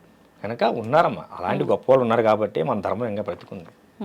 ఇప్పుడు హిందూ శంకర సభ ఉంది కదమ్మా, అలాంటి వాళ్ళు బోల్డ్ మంది వస్తారు. వాళ్ళు ఎవరిని ఆహ్వానించాల్సిన పని లేదు, తెలిసింది కదా. ఏ బస్సు ఎక్కువ, ఆటో ఎక్కువ వచ్చేస్తారు. కనుక మన ధర్మానికి వాళ్ళే నిజమైన కాపలాదారులు. వాళ్ళు నిజమైన కాపలాదారులు తల్లి. అది ఇప్పుడు ఆడవారి విషయానికి వస్తే చాలా రకాల అన్యాయాలు, దుర్మార్గాలు, ఇంట్లో వాళ్ళే ఆడవాళ్ళని గౌరవించని కొన్ని కుటుంబాలను కూడా చూస్తున్నాం. నిజంగా తీసుకుంటే మన పురాణాల్లో కూడా వారి వెంట యుద్ధానికి ఆడవారిని తీసుకెళ్లిన సందర్భాలు ఉన్నాయి, వాళ్ళ సలహాలు తీసుకున్న సందర్భాలు ఉన్నాయి అని అంటే అవి ఒకసారి మనం వింటే గనక ఎంత ప్రాధాన్యత ఉంది స్త్రీకి అనేది అర్థమవుతుంది. మరి ఈ ప్రస్తుత సమాజంలో ఎందుకు ఆ విలువ దక్కటం లేదంటారు? త్రేతాయుగం పరశురాముడు రేణుకమ్మ నరికినందుకేగా యుగం అంతమైంది. కృతయుగం, త్రేతాయుగం సీతమ్మని ఎత్తుకెళ్ళినందుకేగా రావణాసురుడు అర్థమైపోయింది, యుగం అయిపోయింది. ద్వాపర యుగం ద్రౌపది దేవిని నిండు సభలో జుట్టు పట్టుకుని ఈడ్చినందుకేగా కురువంశం మొత్తం నాశనం అయిపోయింది. అవునా? స్త్రీ జోలికి వెళ్ళినప్పుడు ఎవడు వంశమైనా నాశనం అవ్వాల్సింది.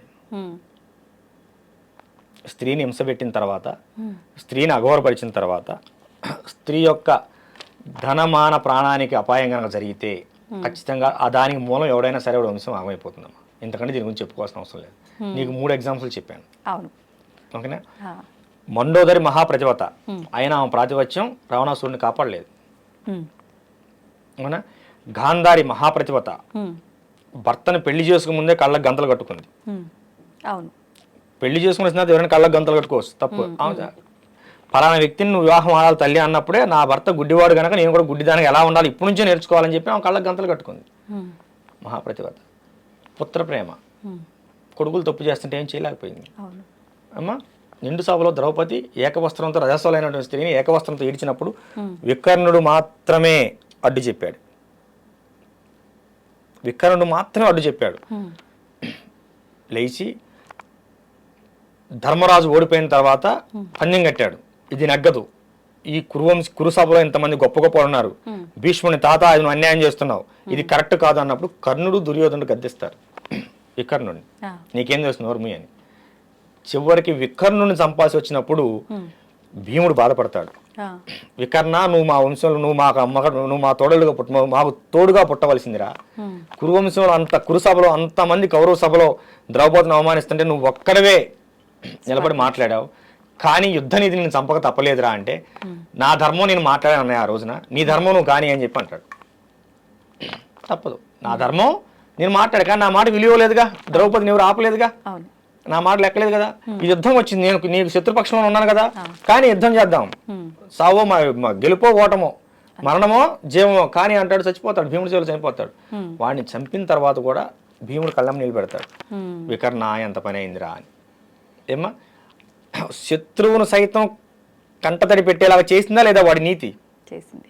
ఏమ్మా, ధర్మం ఎప్పుడు కూడా ఒంటరిగా ఉన్నా విజయం సాధిస్తుంది, దానికి నీతి ఎప్పుడు తోడై ఉంటుంది. ఓకేనా? ఇప్పుడు ఇంతమందిని కాపాడిన కృష్ణుడు అభిమన్యుని ఎందుకు కాపాడలేదు? అహంకారం పొడిచినప్పుడు, వాడు అహంకార పూర్తయినప్పుడు ఎవడైనా పతనం అవ్వాల్సిందే. రథసారథి అర్జునుడు రథసారథి. అభిమన్యుడు అంటాడు, నానా అభిమన్య, ఇంత కురుస్తాం జరుగుతుంది, మనం లోపలికి వెళ్ళకూడదు, వద్దు నానా, పరిస్థితులు బాగలేవంటే, నేను ఇప్పుడు మంచి ఆవేశంగా ఉన్నాను, ఇప్పుడు శ్రీకృష్ణుడు అర్జునుడు ఎదురైనా కూడా వాళ్ళని కూడా చంపేస్తా అంటాడు. ఖతం, వాడి జీవితం అంతటితో ముగిసిపోవలసిందే. అంటే అహంకారం ఎంత స్థాయికి వెళ్ళిందంటే దేవుని సైతం చంపుతానే స్థాయికి వెళ్ళిపోయింది. మేనమామ దేవుడితో సమానం. ఓకేనా? కనుకమ్మ, స్త్రీని అవమానించిన, అవహేళన చేసిన, తన యొక్క ధన మాన ప్రాణానికి ఇబ్బంది కలిగించిన, ఖచ్చితంగా వాడు వంశమే నాశనం అవుతుందమ్మా. ఇప్పుడు ఎక్కడైనా సరే చూడు, వంశాలే నాశనమే, ఒక్కడి నాశనం కాలేదు, వాడు వంశమే నాశనం అయిపోయింది. సో కనుక ఇది తెలిసిన వాడెవడు కూడా స్త్రీ జోలికి వెళ్ళాడు. అది వెళితే వాడు సుఖంగా ఉండలేడు. 3 యుగాల నుంచి చెబుతున్నారు, అయినా ఈ మూర్ఖులు మారట్లేదు. చూద్దాం. అయితే ఇప్పుడు ఈ దుర్మార్గపు ఆలోచనలు ఇవన్నీ ఏదైతే ఉన్నాయో వాళ్ళ గత జన్మల పాపపు కర్మల యొక్క ఫలితము అనుకోవచ్చా, లేదు అనంటే ప్రస్తుతం ఉన్న ఆహారం యొక్క ప్రభావము అనుకోవచ్చా, ఏమనుకోవచ్చు అంటారు? ఇప్పుడు మనిషికి ఒక జబ్బు చేసింది అనుకోమ్మా, అది గత జన్మకు సంబంధించినటువంటి కర్మఫలం. గత జన్మ కర్మలు అనేవి రోగాల రూపంలో ఈ జన్మలు ఎంటబడుతూ ఉంటాయి, రుణబంధాలు అనేవి పిల్లల రూపంలో ఇవ్వబడుతూ ఉంటాయి. ఇప్పుడు వీళ్ళు చేసే అహంకారపూరితంగా చేసే ఆహారాలు, తినే ఆహారపు అలవాట్లు, ప్రతిదానికి మాంసాహారం కావాలి, ఉన్మాదం పెరిగిపోతుంది. తినే ఆహారం, మనం చూసేటువంటి విధానం, మన మనసులో నుండి ఆలోచన విధానం అనేది ఖచ్చితంగా పనిచేస్తాయి. కడుపులో పోయేది, కళ్ళతో చూసేది ఖచ్చితంగా మన బుర్రను పాడు చేస్తుంది. బాగు చేయడం కానీ పాడు చేయడం కానీ రెండు కూడా అదే చేస్తుంది. ఏమ్మా, ఇప్పుడు చాలామంది అంటుంటారు, సనాతన ధర్మంలో మాంసాహారం తినొచ్చా అని. తినొచ్చా? కానీ చాలా మంది తినకూడదు అని చెప్తున్నారు కదా. కౌలాచారం, కులావరణ తంత్రంలో 5వ అధ్యాయంలో చాలా క్లియర్గా మనకందరికి తెలిసే విధంగా శ్లోకం 51వ శ్లోకం ఇవ్వబడింది. ఏంటంటే దానికి ఒక కారణం చెప్తా. ఒక పశువుని ఏదైనా సరే నువ్వు వధించాలనుకున్నప్పుడు, వధించాల్సిన అవసరం ఏర్పడినప్పుడు, అది నీ ఆహారంగా కావచ్చు, భగవత్ ప్రతి మరో దానికి కావచ్చినప్పుడు, శివుడికి అంటే నువ్వు ఇష్టదైవానికి నివేదన చేస్తూ, ఈ పశుజన్మ నుంచి నీకు ముక్తిని కలిగిస్తున్నాను, నీ యొక్క ఆత్మ ప్రశాంతంగా ఉండుగాక అంటే మంత్రం చెబితే అందరికి అర్థం కాదు కదమ్మా, ఆ విధానం చెప్తున్నాను, ఉండుగాక అని చెప్పి మనం తలుచుకొని దాన్ని బలి పశువుగా పూజ చేసి బలి చేయాలి. దాన్ని 10 మందికి మనం పలహారంగా ప్రసాదంగా పెట్టవచ్చు, ఆహారంగా తీసుకోవచ్చు. ముస్లిమ్స్ కూడా చేసేటువంటి అలాల్ అనే పద్ధతి అదే. వాళ్ళు మక్కా వైపు తిప్పి అలాల్ చేస్తారు. ఆ విధానం మనకు పూర్వీకులు ఎప్పటి నుంచో ఉంది. మనం ఉన్నదాని లేదు అనకూడదు. నేను ప్రామాణికం కూడా చూపించాను మీకు. అవును అవును. ఏమా కులావరణ తంత్రం అది కౌలాచారానికి సంబంధించింది. కాకపోతే విచ్చలవిడితనం లేదు. కానీ మన దగ్గర మనం ఆచరించేది కవలాచారమా కాదనుకుంటాను కదా. ఎక్కడైనా నువ్వు మాంసాన్ని వినియోగించాలంటే ఆచారం చేయాల్సిందే, ఆచారంలోకి వెళ్ళవలసిందే. ఇప్పుడు మాంసం కావాలంటే జంతువును వధించాల్సిందే కమ్మా. మనం పాలకూర పప్పు చేసుకుని మాంసం కావాలంటే అవుతుందా? లేదు, కాదు కదా. మనం దక్షిణాచారంలో ఉండి వామాచారాన్ని అవలంబించాలంటే కుదరదు, వామాచారంలోకి వెళ్ళాల్సిందే దాంట్లో చేయాలంటే.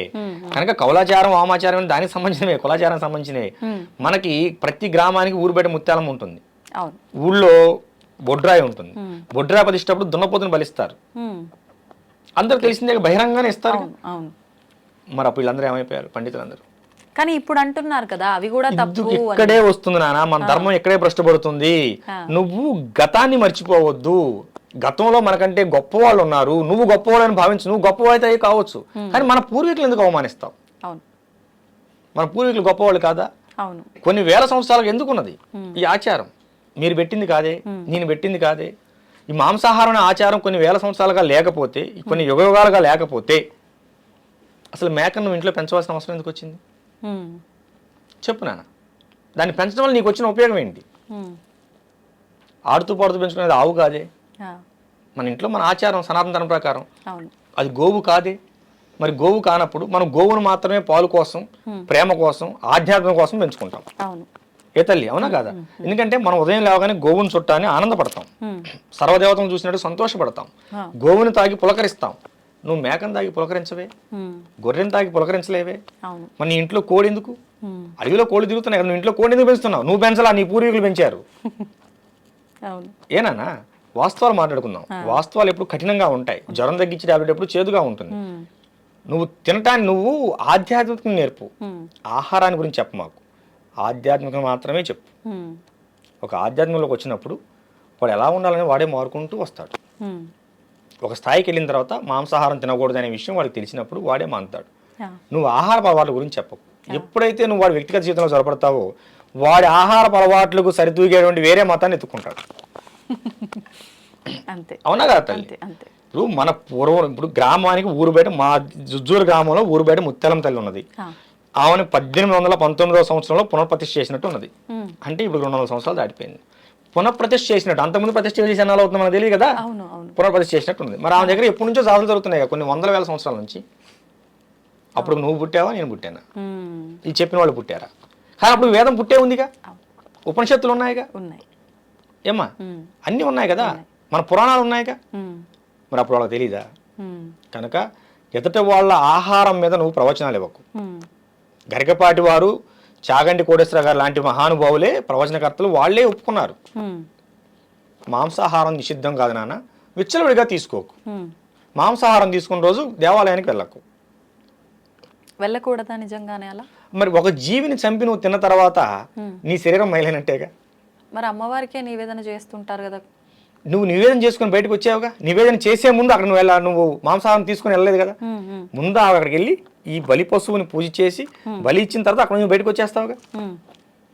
ఏమ్మా అయిపోయింది అంతటితో. కానీ ఇప్పుడు ఏమైందంటే తినే తిండిలో మాంసం, తాగే దాంట్లో మాంసం, ఈ ఫ్రైడ్ రైస్లని, నూడిల్స్ అని, సర్వం కోడిగుడ్లని, అవన్నీ అంతా మాంసాహారం నిషేధం కాదు. కానమ్మా మన శాస్త్రం ప్రకారం విచ్చలవిడితనం లేదు. కావాలంటే మీ పూర్వీకులు ఎవరైనా పెద్దవాళ్ళు ఉంటాడు, ఇంటికి కొత్తలుడు వస్తే ఏదన్నా ఒక కోడి లాంటి దాన్ని దేని చేసి పెట్టేవాళ్ళు, ఏదైనా పండుగ వస్తే చేసి పెట్టేవాళ్ళు. అంతేగాని ఇట్లా వారం అసలు ఆదివారం తినడం అసలు లేదు మనకి. ఆదివారం కల్చర్ అనేది బ్రిటిష్ వాళ్ళు వచ్చిన తర్వాత వచ్చింది మన కల్చర్. ఆదివారం కల్చర్ అసలు మనకు లేదు. మన ఇంటికి ఏదైనా పండగ అయితే లేదా మన ఇంటికి ఏదైనా బంధువులు వస్తే అప్పుడు మాత్రమే మాంసాహారం ఉండేది. మన దొడ్లో చిక్కుడుకాయ ఉండేది, వంకాయ ఉండేది, బెండకాయ ఉండేది, బీరకాయ ఉండేది, అన్నీ ఉండేవి. వాళ్ళు వచ్చారు గనక ఇంట్లో, అది కూడా ఇంట్లో పెరిగిన దాన్నే పెట్టేవాళ్ళు, ఇంట్లో పెరిగిన కోడినే వాళ్ళకి చేసి పెట్టేవాళ్ళు. ఇప్పుడు అంతా హైటెక్ యుగం, హైటెక్ ఫుడ్లు. మరీ దారుణం ఏంటన్నా, 10 సంవత్సరాల పాప పెద్ద మనిషి అవుతుంది. దేని వలన? ఈ బాయిలర్ కోళ్ళ వలన, బాయిలర్ చికెన్ వలన. అదే నాటుకోడి పెట్టు కాదుగా. ఈ పిల్లలు కూడా అవే తింటారు, అవే కావాలి, పలావులు, బిర్యానీలు. కనుకమ్మా మాంసాహారం నిషేధం కాదు, అలా అని విచ్చలవిడితనం లేదు. ఖచ్చితంగా ఉగాది ఉన్నది, ఉదయాన్ని పంచాంగం చూసుకొని వచ్చి సాయంత్రం పొలంలో పనులు మొదలు పెట్టుకుని వచ్చి అదే రోజు సాయంత్రం ఈ జంతు బలి చేసుకుంటారు, గ్రామ దేవతలు జంతు బలి చేసుకుంటారు. పల్లెటూరులో ఉన్నది ఉగాది రోజు చేస్తారు. మా వంశపారంపర్యం మా కులదేవత అంకమ్మ తల్లి, ఆమె ఉగాది రోజు ఖచ్చితంగా బలి ఉంటుంది. మాకు 5-6 తరాల పైనుంచి ఉన్నది. మా అమ్మవారు సొంతంగా మా నాన్నగారు ఉమ్మడిగా ఉన్న దేవస్థానాన్ని తీసేసి మా కోసం విడిగా దేవస్థానం నిర్మాణం చేశారు. నేను ఒక పీఠాధిపతిని అయిన తర్వాత నేనే ఆపలేకపోయాను ఉగాది బలిని. మా అమ్మగారు మా నాన్నగారు ఆ మాట తీసుకున్నారు. నాకు మా నాన్నగారికి జ్ఞాపకం వచ్చినప్పుడు 5-6 తరాలు, ఇప్పుడు మీరు 7-8 తరాలుగా మనకు అమ్మవారు ఉన్నది. నాన్న నువ్వు ఇలా పీఠాధిపతి అయ్యావు, అయినంత మాత్రాన నువ్వు మన వంశం పరంగా వస్తున్న ఆచారాన్ని ఆఫ్ చేస్తే ఒప్పుకోను. మిగతా 360 రోజులు నీవి, 65 రోజులు నీవి, ఉగాది మాత్రం అమ్మవారిది. ఆ రోజు అమ్మవారికి వదిలేయాలి నువ్వు. ఆ రోజు అమ్మవారి జాతర జరగాల్సిందని చెప్పి మా నాన్నగారు నా దగ్గర మాట తీసుకున్నారు. ఎన్ని తరాల నుంచి వస్తుంది. ఇగో ఇలాంటి వాటిని అడ్డగోలు ప్రసంగాలు చేసి ఆపటం వల్లనే ఇవన్నీ ఇబ్బందులు వస్తున్నాయి. సరే ఆఫ్ చేయనా, ఏ మాంసాహారం వద్దు, తోటకూర కట్ట కోసం కొట్టుకుంటారు, కొత్తిమీర కట్ట కోసం కొట్టుకుంటారు, అవునా? కేజీ టమాటాలు 50 రూపాయలు అయితేనే తినగలిగే వాళ్ళు లేరు. ఇప్పుడు మాకు 30% ఉన్నారమ్మా, మొత్తం మీద 20 to 30% ఉన్నారు వెజిటేబుల్స్. 100% అయ్యారనుకుందాం. ఓకేనా? నువ్వు ఇంటర్వ్యూ ఆఫ్ చేసి తోటకూర ఎక్కడ అమ్ముతున్నారో ఎత్తుకోవాల్సి వస్తుంది. అంతే, ఇంకా నీకు దొరకదు. మాటలు చెప్పడం వేరు నాన్న, మనం వాస్తవికత జీవితంలో జీవిద్దాం. అంతే, మనం వాస్తవికతంగా జీవిద్దాం. నేను ఫైనల్గా చెప్పేది ఏంటంటే మాంసాహారం నిషేధం కాదు, కానీ విచ్చలవిడితనం లేదు. మీకు తెలియకపోతే ఈ కులవర్ణ తంత్రాన్ని ఒకసారి చూడండి. దాంట్లో ప్రత్యేకించి ఒక పశువుని బలిచ్చే ముందు ఏ మంత్రం చదవాలో కూడా మంత్రం కూడా ఉన్నది. ఆ మంత్రాన్ని అనేది నువ్వు పక్కన బయట ప్రపంచంలో తీసుకొచ్చి 10 మందికి నేర్పితే మనోళ్ళు ఇంకో చోటకి వెళ్ళి అలాగే మాంసం తినాల్సిన అవసరం ఉండదు. మనం చెప్పం, వాడిని చేయనీయం. ఇప్పుడు వాడు వృత్తి వాడు చేసుకుని బ్రతుకుతుంటే వాడిని వద్దంటాం. నువ్వేం ఆ వృత్తిలో ఎలా నడవాలో నువ్వు నేర్పవు. ఏమ్మా, రేపు సంక్రాంతి తర్వాత ఈ మంత్రాన్ని ఒక 10 మందికి నేర్పుదాం అనుకుంటున్నాను.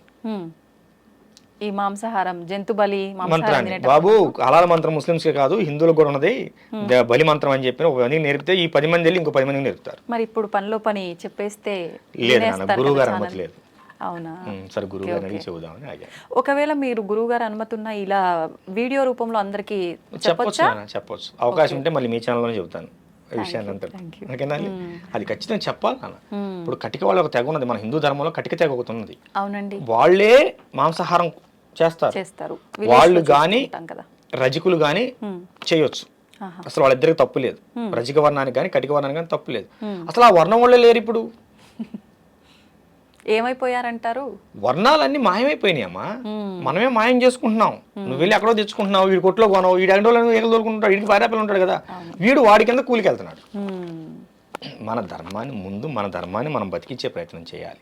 అవును, ఈ తిండి మీద బట్టల మీద పక్కన పెట్టు. మన ధర్మంలో ఎవడన్నా వెనకబడిపోతున్నాడంటే ఒక వర్ణం వాళ్ళు ఎందుకు వెనకబడిపోతున్నారు దాని మీద దృష్టి పెట్టండి. దేవాలయ మాన్యాలు మొత్తం అమ్ముకున్నారు. ఇవాళ వచ్చి సేవ చేయమంటే ఎవడో ఎలా చేస్తాడు? ఇప్పుడు మా నాన్నగారు అమ్ముకున్నారమ్మా, మా దేవాలయం భూమి ఉందనుకుందాం, మాన్యం 4 ఎకరాలు మా నాన్నగారు అమ్ముకున్నారు. నన్ను వచ్చి దేవాలయం సేకరించమని ఎందుకు చేస్తాను? నాకు హక్కు లేనప్పుడు బాధ్యత లేదు కదా. అదే కదా, నేను నా హక్కును కోల్పోయాను. నాకున్న దేవాలయం సంబంధించిన ఆస్తి మీద హక్కు నేను కోల్పోయినప్పుడు నాకు దేవాలయం బాధ్యత ఎందుకు ఉంటుంది? ఇది రాజకీయ కోణంలో జరిగిన కుట్రమా. రేపు హైందవ శంకరంలో అదే చేస్తున్నాం. ఖచ్చితంగా మన దేవాలయ ఆస్తులను మనం తిరిగి వస్తే మళ్ళీ మన దేవాలయాన్ని కలకలాడుతుంది. 1,00,000 ఎకరాలు పైన ఈ 2 తెలుగు రాష్ట్రాల్లో 1,00,000 ఎకరాల పైన అన్యాక్రాంతం అయిపోయింది మన దేవాలయ భూములు. లెక్క ప్రకారం 1,40,000 చిల్లరమ్మ, 1,40,000 ఎకరాలు అన్యాక్రాంతం అయిపోయింది. అది తల్లి. అయితే ఇప్పుడు భగవంతుడు ఒక్కరే అంటారు కదా. అవును, కానీ శివుడిగా, కృష్ణుడిగా, రాముడిగా రకరకాల రూపాలతో రకరకాల పేర్లతో ఆరాధిస్తూ ఉంటాం, ఎవరికి నచ్చిన రూపంలో వాళ్ళు. ఎందుకు భగవంతుడు ఒక్కడే అయినప్పుడు ఇన్ని రూపాల్లో ఎందుకు ఆరాధించాలంటారు? ఈ ప్రశ్న అడగాల్సినంత అవసరం ఏముంది? నా చిన్న ప్రశ్న. నేను యోగి నరేంద్రానంద స్వామీజీని. మా నాన్నగారికి నేను 5వ సంతానం, చిన్న కొడుకుని. మా అన్నయ్యకి నేను తమ్ముడిని, 3 అక్కలకి తమ్ముడిని. ఇప్పుడు మా అన్నయ్య గారి పిల్లలకి నేను బాబాయిని. ఓకేనా? నా భార్యకి నేను భర్తని, మా అత్తయ్య గారికి నేను అల్లుడిని. నా మీద చెబుతాను, ఇంకోటి వద్దు. నా పిల్లలకి నేను తండ్రిని. ఇప్పుడు మా అక్కయ్య గారి పిల్లలకి నేను మేనమావని. నాలో ఎంతమంది కనిపించారు నీకు? ఎన్ని పేర్లు కనిపించాయి? ఒక సామాన్యమైన నాకే ఇన్ని బంధాలు, ఇన్ని పేర్లు ఉన్నప్పుడు భగవంతుడు ఉంటే తప్పేంటి? మరి భగవంతుడు ఒక్కడే అని చెప్పడం ఎందుకు? నేను ఒక్కనేగా. మీరు ఒక్కరే, మీ పక్కన ఉన్న వాళ్ళందరికీ మీరు ఒక వరసతో అలా ఒక బంధం ముడిపడి ఉంది. అవును, అంతేగాని ఇప్పుడు భగవంతుడు కూడా అంతే. ఇప్పుడు నేను చూసే కోణంలో నాకు శివుడు, నువ్వు చూసే కోణంలో నీకు విష్ణుమూర్తి, ఓకేనా? ఇంకోళ్ళు చూసే కోణంలో లక్ష్మీదేవి. ఇప్పుడు కాళికాదేవి ఎన్ని అవతారాలు ఉన్నాయి? పార్వతీదేవి. ఏదైనా పార్వతి నుంచి వచ్చిన అంశే, ఓకేనా? పార్వతీదేవి ఒక్కరే. సుమ్ముని సంపాదించినప్పుడు దుర్గగా వచ్చింది, రక్తబీజం సంపాదించినప్పుడు కాళిగా వచ్చింది, ఏమ్మా? పరివారాన్ని కాపాడగా వచ్చినప్పుడు వారాహిగా వచ్చింది, శాంతమూర్తిగా ఉన్నప్పుడు లలితగా వచ్చింది. సందర్భాన్ని బట్టి భగవంతుడు తన రూపాన్ని వ్యక్తపరిచాడు. ఇప్పుడు ఇక్కడ కరెంట్ ఒకటే, బయట నుంచి వచ్చిన కరెంట్ ఒకటే. వెలుతురు కావాలన్నప్పుడు లైట్లోకి వెళ్ళింది, ఏసీ చల్లదనం కావాలన్నప్పుడు ఏసీలోకి వెళ్ళింది. అంటే ఏసీలోంచి కరెంట్ ఈ విధంగా వ్యక్తపడుతుంది. అంటే మనం ఏ విధంగా కావాలనుకుంటే భగవంతుడు ఆ రూపంలో నీకు దర్శనం ఇస్తున్నాడు. అదే మన ధర్మం యొక్క గొప్పతనం. నేను ఈ పేరుతోనే ఉంటాను, నన్ను ఇలాగే ఆదరించాలి, నన్ను ఇలాగే కొలవాలి, ఈ పేరుతో కొలవకపోతే మిమ్మల్ని చంపేస్తాను, అది ఈ పేరుతో కొలవాలని చంపేయండి అని మన ధర్మంలో ఎక్కడా లేదు. నువ్వు మొక్కలో చూసినా, రాయిలో చూసినా, రత్నంలో చూసినా, శిలపై చూసినా, నువ్వు ఏ దృష్టితో చూస్తావో నిన్ను ఆ దృష్టితోనే అనుగ్రహిస్తానని చెప్పాడు స్వామివారు భగవద్గీతలో, శ్రీకృష్ణ వారు. నువ్వు ఏ ఏ దృక్పథంతో ఏ ఏ విధంగా నువ్వు దర్శించుకుంటావో నిన్ను ఆయా విధంగానే నిన్ను అనుసరిస్తాను, అనుగ్రహిస్తాను అన్నాడు. ఇక్కడ ఇంకో విషయం, బట్టి అనుగ్రహించడం కాదు, అనుసరిస్తాను అంటే నిన్ను నేను ఫాలో అవుతాను, నిన్ను అనుగ్రహిస్తాను. నిన్ను ఎల్లవేళ ఎప్పుడు కూడా నా నామస్మరణ నువ్వు ఏ రూపంలో కొలిచినా నిన్ను నేను కాపాడుతూ ఉంటాను, ఆఖరిగా నీకు ముక్తినిస్తాను అని చెప్పాడు. కనుక ఇక్కడ కరెంట్ ఒకటే. నువ్వు వంటగదిలోకి వెళ్ళినప్పుడు మిక్సీ తిరగాలి, ఉపయోగించే విధానాలు వేరు. ఇప్పుడు శ్మశానకాళి త్రైలింగేశ్వరుడు అమ్మవారి సాధన చేసి గొప్ప యోగిగా మాలాంటి వాళ్ళందరికీ ఆదర్శంగా మిగిలిపోయాడు. అదే శ్మశానకాన్ని సాధన చేసి కొంతమంది క్షుద్రప్రయోగాలు చేసి జనాన్ని చంపేస్తున్నారు. ఉపయోగించే విధానం ఒకటే ఏమ్మా, ఉపయోగించే విధానం తెలుసుకోవాలి. సాధన ఒకటే, ఉపయోగించే విధానం వేరు. భగవంతుడు ఒకటే, మనం తీసుకునే రూపం వేరు. కాళీని అందరూ తట్టుకోలేరు, భయపడతారు. కనుక ఆమెను పార్వతిగా ఆరాధిస్తారు. పార్వతి కూడా అమ్మో కొంచెం శక్తివంతంగా ఉంటుంది, మా వాళ్ళకి లలితగా ఆరాధిస్తారు. కొంతమంది కామాఖ్య వెళ్తారు, అమ్మవారి అదొక రూపమని ఆలోచిస్తారు. కామాఖ్యలు కూడా ఎటువంటి తప్పులు లేవు, వీళ్ళు చెప్పి అనవసరం ప్రచారాలు తప్ప. వాస్తవంగా వెళ్ళినప్పుడు దాని గురించి ఒకసారి చెప్తాను, ఓకేనమ్మా?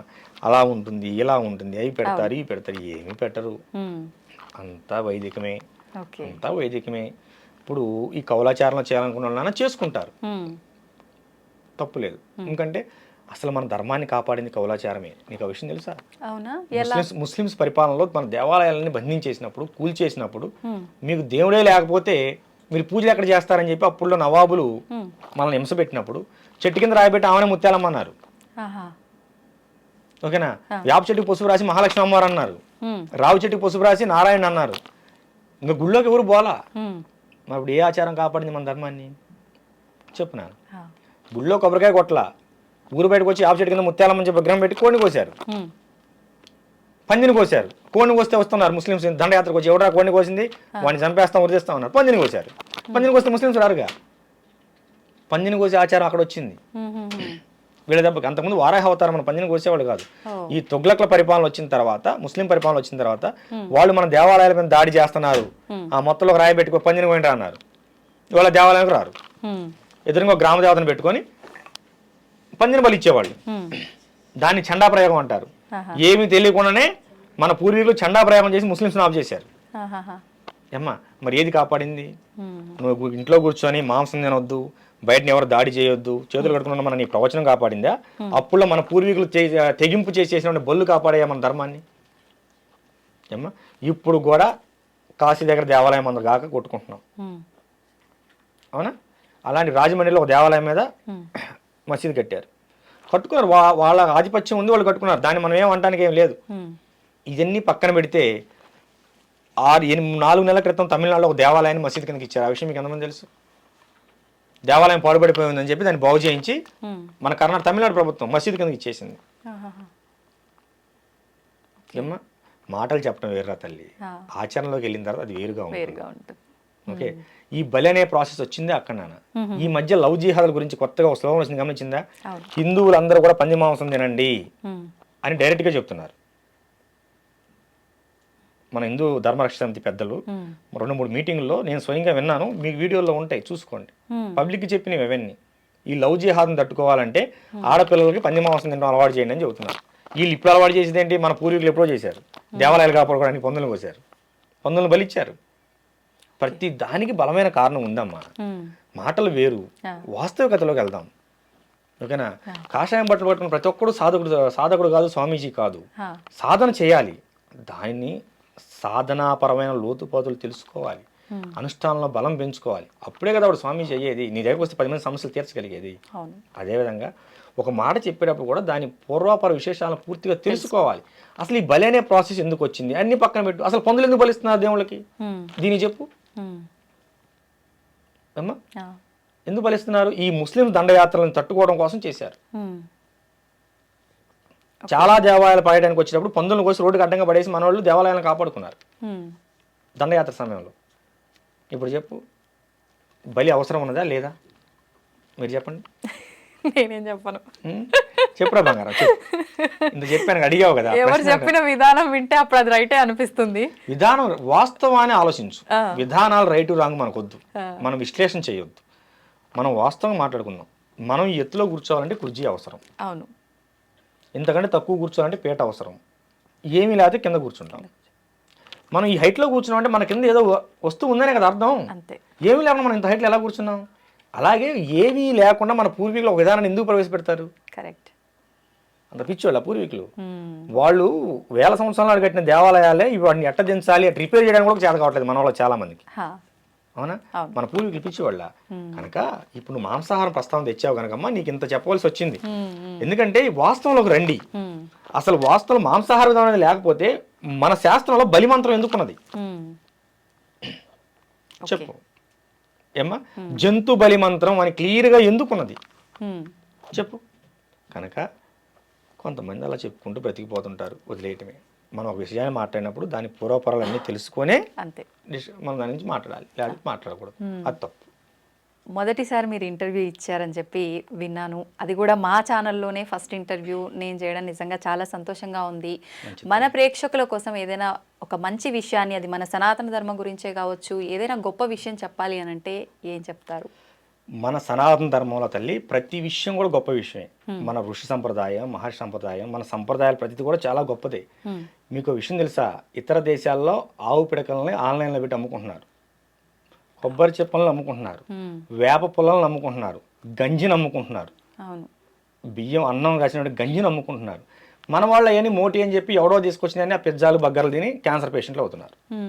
ఇది గమనించాలి. ఇప్పుడు రేపు 5వ తారీఖున మన విజయవాడ దగ్గర హైందవ శంకారామం జరుగుతుంది. హైందవ శంకారామం ముఖ్య ఉద్దేశం ఏంటి? మన దేవాలయాలు మన హక్కు. ఇప్పుడు మన దేవాలయాలు మన హక్కు. లంకలో సీతమ్మ గారు కనుక రావణాసుడు చెరలో ఎలా అయితే ఉన్నదో అలా మన దేవాలయాలు రాజకీయ నాయకుల కబంధస్థాల్లో ఉన్నాయి. వాళ్ళకి ఏటీఎం సెంటర్ లాగా మారిపోయాయి. మన ధర్మం, మనకి వేల కోట్ల రూపాయల ఆదాయం వచ్చే మన దేవాలయాలు ఉండగా మన పిల్లలు క్రిస్టియన్ కాన్వెంట్ స్కూల్లో చదువుతున్నారు. అది మన దౌర్భాగ్యం. ఇప్పుడు తిరుమల తిరుపతి దేవస్థానం అనేది మన కంట్రోల్లో ఉంటే తేలిగ్గా ఒక 100 నుంచి 1000 విద్యాలయాలు కట్టి మన పిల్లలకు మనం ఉచితంగా హై లెవెల్లో హై క్వాలిటీ ఎడ్యుకేషన్ అందించవచ్చు. తిరుమల కావచ్చు, శ్రీకాళహస్తి కావచ్చు, శ్రీశైలం కావచ్చు, విజయవాడ కావచ్చు, ఏమ్మా ఇలా ఎన్ని దేవాలయాలు, కాణిపాకం కావచ్చు, మన అన్నీ కూడాను మనకి కామధేనువులమ్మ మన దేవాలయాలు. మన భక్తులు పిచ్చోళ్ళు, ఎన్నిసార్లు చెప్పినా వినరు. హుండీల్లో కానుకలు వేయొద్దు నానా అని ఎన్నిసార్లు చెప్తామో వినరు. మన దేవాలయాలు మొత్తం వాళ్ళకి ఏటీఎం సెంటర్లు అయ్యాయి. మన దేవాలయాలు మనం నడుపుకోలేమా చెప్పండి? మన ఎన్ని దేవాలయాలు మనం పాడుపడిపోయి ఉన్నాయి ధూపదీప నైవేద్యాలు లేక. మన దేవాలయాలు సొమ్ము తీసుకెళ్ళి వాళ్ళు వ్యక్తిగత కార్యక్రమాలకి, ఇతరత్ర మత ధార్మిక కార్యక్రమాలు వాడుకుంటున్నారు తప్ప మన ధర్మాన్ని భ్రష్టు పట్టిస్తున్నారు. కనుక మన దేవాలయం మనకు కావాలి, మన దేవాలయం మన హక్కు. ప్రతి ఒక్కళ్ళు కూడా దీనికోసం అందరూ కదిలి రండి. ఈ యొక్క హైందవ శంకారామ సభని విజయవంతం చేయండి. ఇది మన హక్కుగా భావించండి. ఇది మాకు స్వామీజీగా, ఒక సర్వజ్ఞపీఠ పీఠాధిపతిగా, ఒక యోగి నరేంద్రానంద స్వామీజీగా నేను మీకు ఇస్తున్నటువంటి పిలుపు. ఈ పిలుపుకి అందరూ స్పందించండి. వాళ్ళు 10 లక్షలు అంటున్నారు, మనం 10 లక్షలకు మించి వెళ్ళి మన యొక్క శంకారామ సభను విజయవంతం చేసుకొని మన సనాతన ట్రస్టు బోర్డును మనం సాధించుకుందాం. శ్రీమాత్రే నమః. జయ అఖిలాండేశ్వరి. శ్రీ గురుభ్యో నమః. జై గురుదేవ. శుభం. ధన్యవాదాలు స్వామి. శుభం తల్లి.